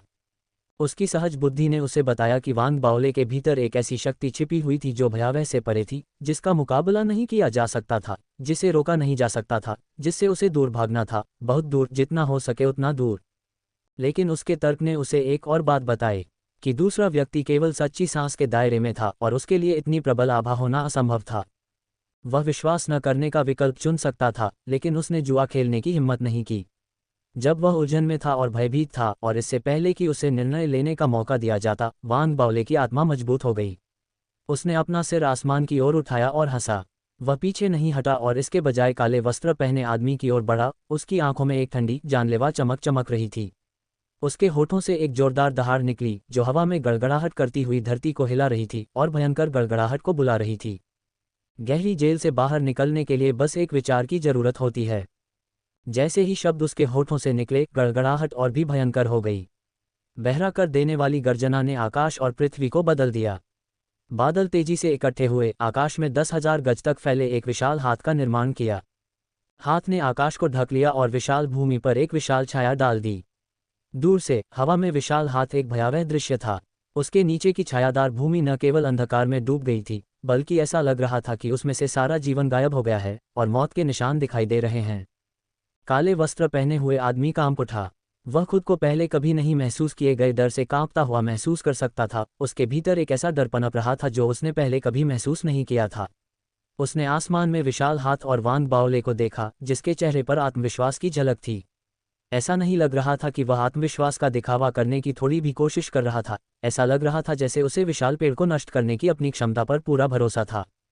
उसके आत्मविश्वास ने उसके पीछे आसमान में मंडरा रहे 100,000 फीट लंबे विशालकाय बादल के हाथ की प्रबल आभा को और बढ़ा दिया। हाथ एक जोरदार झटके के साथ धरती की ओर गिरा और अपने नीचे उतरते हुए सब कुछ ढक लिया। आखिरकार इस दृश्य ने काले वस्त्र पहने हुए आदमी को मानसिक रूप से ध्वस्त कर दिया। मैंने पहले सुना है कि इथरियल दाओ कॉलेज के ग्रैंड सुप्रीम एल्डर, भूतपूर्व फेडरेशन अध्यक्ष, प्राचीन हरे कांस्य तलवार पर उतरे और एक शिशु लड़के को वापस लाए। ये शिशु पृथ्वी के मानव वंश का नहीं था, बल्कि आसमान से आया था। क्या ये हो सकता है कि यह वही शिशु हो? इस विचार पर काले वस्त्र पहने हुए व्यक्ति की भावनाएं उमड़ पड़ीं, उसकी सांसें रुक गईं। जितना अधिक वह इसके बारे में सोचता, उतना ही वह खुद को सही मानता। हाँ, वे 2 बच्चे, लड़का 5 पीढ़ी के आकाश कबीले का एक युद्ध सैनिक है और लड़की एक दुर्लभ उत्परिवर्तन है। उन्हें कोर फॉर्मेशन क्षेत्र तक पहुंचने के लिए नियत किया गया है कि ऐसे प्रतिभाशाली लोग स्वेच्छा से उसकी रक्षा के लिए अपने सबसे शक्तिशाली हमलों को छोड़ देंगे। स्पष्ट रूप से वे उसके सेवक होंगे जिन्हें उसकी रक्षा करने की जिम्मेदारी सौंपी गई है। इस विचार पर काले वस्त्र पहने हुए व्यक्ति अब और दृढ़ नहीं रह सका। अपने चेहरे को पीला करके वह तेजी से पीछे हटने लगा और भाग गया। उसका एकमात्र विचार ये था कि वह कितना धीमा था, उससे घृणा करता था। वांग बाओले और अन्य लोगों को मारने का विचार उसके दिमाग से पूरी तरह से मिट चुका था। वह जानता था कि वर्तमान में वांग बाओले बहुत बड़ा आतंक था। वह ये भी जानता था कि अगर उसने वांग बाओले के एक भी बाल को छुआ तो पूरा इथरियल दाओ कॉलेज पागल हो सकता था, खासकर पूर्व संघ अध्यक्ष। वह अकल्पनीय क्रोध में उड़ जाएगा। उसके दिमाग में वांग बाओले की उत्पत्ति प्राचीन हरे कांस्य तलवार से घनिष्ठ रूप से जुड़ी हुई थी। यह उसकी आत्माओं के लिए एक बड़ा झटका था और वह जल्दी से पीछे हट गया। अगर यह पहले होता तो वांग बाओले काले वस्त्र पहने आदमी के भागने पर बहुत खुश होता, लेकिन वह आत्मविश्वास से भरा हुआ था। उसने सोचा कि काले वस्त्र पहने आदमी का भाग जाना स्वाभाविक है और उसे भागने नहीं देना चाहता था। उसका आत्मविश्वास आसमान छू रहा था। उसने नकाब में लिटिल मिस्सी को एक प्रतिभाशाली व्यक्ति के रूप में सोचा। सूत्र की शक्ति उसकी सबसे जंगली कल्पना से परे थी। इस तरह के विश्वास और आत्मविश्वास के कारण वह जोर से हंसने लगा। उसकी आंखों में ठंडी चमक आ गई। भागने की कोशिश कर रहे हो? मैं तुम्हें एक बात बताऊं, एक बार जब मैं अपनी जानलेवा चाल दिखा दूंगा तो मैं अजेय हो जाऊंगा। तुम घुटने टेक कर मुझे डैडी कह सकते हो, लेकिन इससे कोई मदद नहीं मिलेगी। तुम भाग नहीं पाओगे, वांग बाओले ने गुर्राहट के साथ कहा। उसने भागते हुए चिल्लाते हुए एक भयंकर पीछा शुरू कर दिया। रुको! जैसे ही उसने पढ़ा, आकाश में विशाल हाथ से निकलने वाली शक्ति बढ़ गई।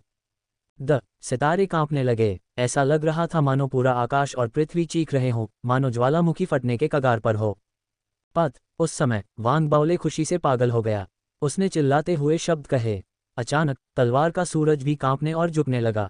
ऐसा लग रहा था कि मानो वह सभी जीवित चीजों को मिटा सकता है और सभी जीवित प्राणियों को नष्ट कर सकता है। स्वर्ग से उतरा और काले वस्त्र पहने आदमी पर ताला लगा दिया। घटनाओं की श्रृंखला ने आखिरकार काले वस्त्र पहने आदमी को पूरी तरह से मानसिक रूप से ध्वस्त कर दिया। उसने क्रोध और पागलपन से भरी चीख निकाली। नहीं, उसने दहाड़ लगाए। वह किसी भी कीमत पर बच निकलना चाहता था। उसने अपनी दाहिनी हथेली से अपनी छाती पर बेरहमी से मारा और एक बड़ा मुंह हरा खून थूक दिया।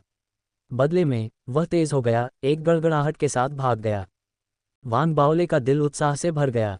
वह निडर होकर आगे बढ़ा, अपनी गति तेज कर दी। वह लगातार पीछा करता रहा और आखिरी 2 शब्द चिल्लाने ही वाला था। लेकिन तभी अचानक लिटिल मिस्सी की घबराई हुई आवाज उसके सिर में गूंजी। उसका पीछा करना बंद करो। लिटिल मिस्सी, मुझे मत रोको। आज मुझे, वांग बाओले को, इस दुष्ट प्राणी को मारना चाहिए और उसे बताना चाहिए कि मैं क्या करने में सक्षम हूं। वांग बाओले ने गर्व के साथ मन ही मन उत्तर दिया। फिर वह चिल्लाया। विशाल आकाशीय हाथ की गति और भी तेज हो गई। गड़गड़ाहट की आवाजें और भी भयंकर और तेज हो गईं। दूर से काले वस्त्र पहने हुए आदमी ने एक दुखद मुस्कान मुस्कुराई। पागलपन ने उसकी आंखों को रंग दिया और उसने बिना किसी हिचकिचाहट के और अधिक खून उगल दिया, एक रहस्यमयी जादू का जाप किया और आगे की गति बढ़ा दी। वांग बाओले ने गर्व से अपना सिर उठाया। वह आगे बढ़ा, अपने पीछा में निरंतर। वह अंतिम शब्द चिल्लाने ही वाला था कि लिटिल मिस्सी ने उसकी अत्यधिक उत्तेजित अवस्था को महसूस किया और भी अधिक घबरा गई। उसने सीधे वांग बाओले के दिमाग में चिल्लाया। वांग बाओले, तुम मूर्ख हो। तुमने पहले ही इसे डरा दिया है, लेकिन तुम अभी भी इसके पीछे जाना चाहते हो। सूत्र नकली है। यह एक धोखा है। इसका इस्तेमाल सिर्फ लोगों को डराने के लिए किया जा सकता है। इसके हमले के पीछे कोई वास्तविक शक्ति नहीं है। मैंने तब तुम्हें सच नहीं बताया क्योंकि मुझे डर था कि तुम जान जाओगे कि यह झूठ है और तुम कोई ठोस नाटक नहीं करोगे। लेकिन कौन जानता था तुम सच में उसके पीछे पड़ गए। एक बार जब तुम पूरा सूत्र पढ़ लोगे तो सब कुछ गायब हो जाएगा। फिर दुश्मन वापस भागेगा और तुम्हारे चेहरे पर एक ही तमाचा मारकर तुम्हें मार डालेगा। छोटी मिस्सी की आवाज़ में चिंता के साथ साथ झुंझलाहट भी थी। ऐसा लग रहा था जैसे उसके पास वांग बाओले की हरकतों के लिए कोई शब्द नहीं थे। उसके शब्द वांग बाओले के सिर में बिजली की तरह गूंजे। उसकी आंखें तुरंत चौड़ी हो गईं और वह वहीं रुक गया। उसके गले की मांसपेशियां हिलने लगीं और उसका मोटा मांस कांप उठा। अनिश्चितता और घबराहट ने उसे जकड़ लिया और उसने जल्दी से पूछा, क्या तुम सच में ऐसा कर रहे हो? मैंने जो कहा वह सच है। सूत्र नकली है। तुम बड़े मूर्ख हो। छोटी मिस्सी बहुत परेशान थी। ऐसा लग रहा था जैसे उसे नहीं पता था कि उसे उस समय हंसना चाहिए या रोना चाहिए। वांग बाओले स्तब्ध रह गया। वह स्तब्ध खड़ा रहा और आखिरी शब्द नहीं बोला। आकाश में विशाल हाथ ने धीरे धीरे अपना पीछा धीमा कर दिया। काले वस्त्र पहने वह आदमी जो भागने की कोशिश कर रहा था, पहले तो बहुत खुश हुआ, फिर हैरान हो गया। वह भागने की कोशिश करते हुए पीछे मुड़ा और चुपके से एक नज़र डाली। वान बाओले ने उस आदमी को पीछे की ओर देखते हुए देखा। उसका शरीर कांप उठा, उसके भीतर से एक चीख उठ रही थी, लेकिन उसने तुरंत प्रतिक्रिया दी। उसने अपने दांत पीस लिए और घूर कर देखा, मानो वह अपना पीछा जारी रखने वाला था। उसने अपना मुंह चौड़ा करके चिल्लाने की तरह खोला, फिर चुपके से अपनी साधना को संभाला और खुद को एक बड़ा मुंह खून से लथपथ करने के लिए मजबूर किया। वान बाओले ने दिखावा किया कि वह अपनी पूरी ताकत से आखिरी शब्द कहने की कोशिश कर रहा था। मैं पूरी ताकत से जा रहा हूँ, भले ही इसका मतलब आखिरी शब्द चिल्लाने के लिए भयानक कीमत चुकाना हो, मैं पूरी ताकत से कोशिश करूंगा। हम साथ साथ मरेंगे। उसके प्रयासों से उसका चेहरा लाल हो गया। वह जिस हद तक प्रयास कर रहा था और उसका आंतरिक कांपना एक दूसरे से जुड़े हुए थे और उसके कार्य को पूरी तरह से ईमानदार और वास्तविक बना रहे थे, भले ही वह कितना भी असत्य महसूस कर रहा हो। हालांकि शास्त्र की शक्ति बहुत वास्तविक लग रही थी। काले वस्त्र पहने आदमी ने वान बाओले के पागल रूप को देखा और तुरंत ठंडी हवा की सांस ली। वह गुस्से में और तेजी से भागा। वह पूरी तरह से पागल हो गया है। काले वस्त्र पहने आदमी ने तेजी से भागना शुरू किया और आखिरकार क्षितिज में गायब हो गया। वान बाओले ने तुरंत अपना दिखावा बंद करने की हिम्मत नहीं की। उसने अपनी शर्मिंदगी और अपने दिल के अंदर कांपने की भावनाओं को दबा दिया और जोर से चिल्लाते हुए उबकाए और हौंफने का नाटक किया। वह धीरे धीरे धीमा हो गया, नाटक किया कि वह अब और नहीं भाग सकता, और आखिरकार रुक गया। तभी अचानक उसे डर ने जकड़ लिया।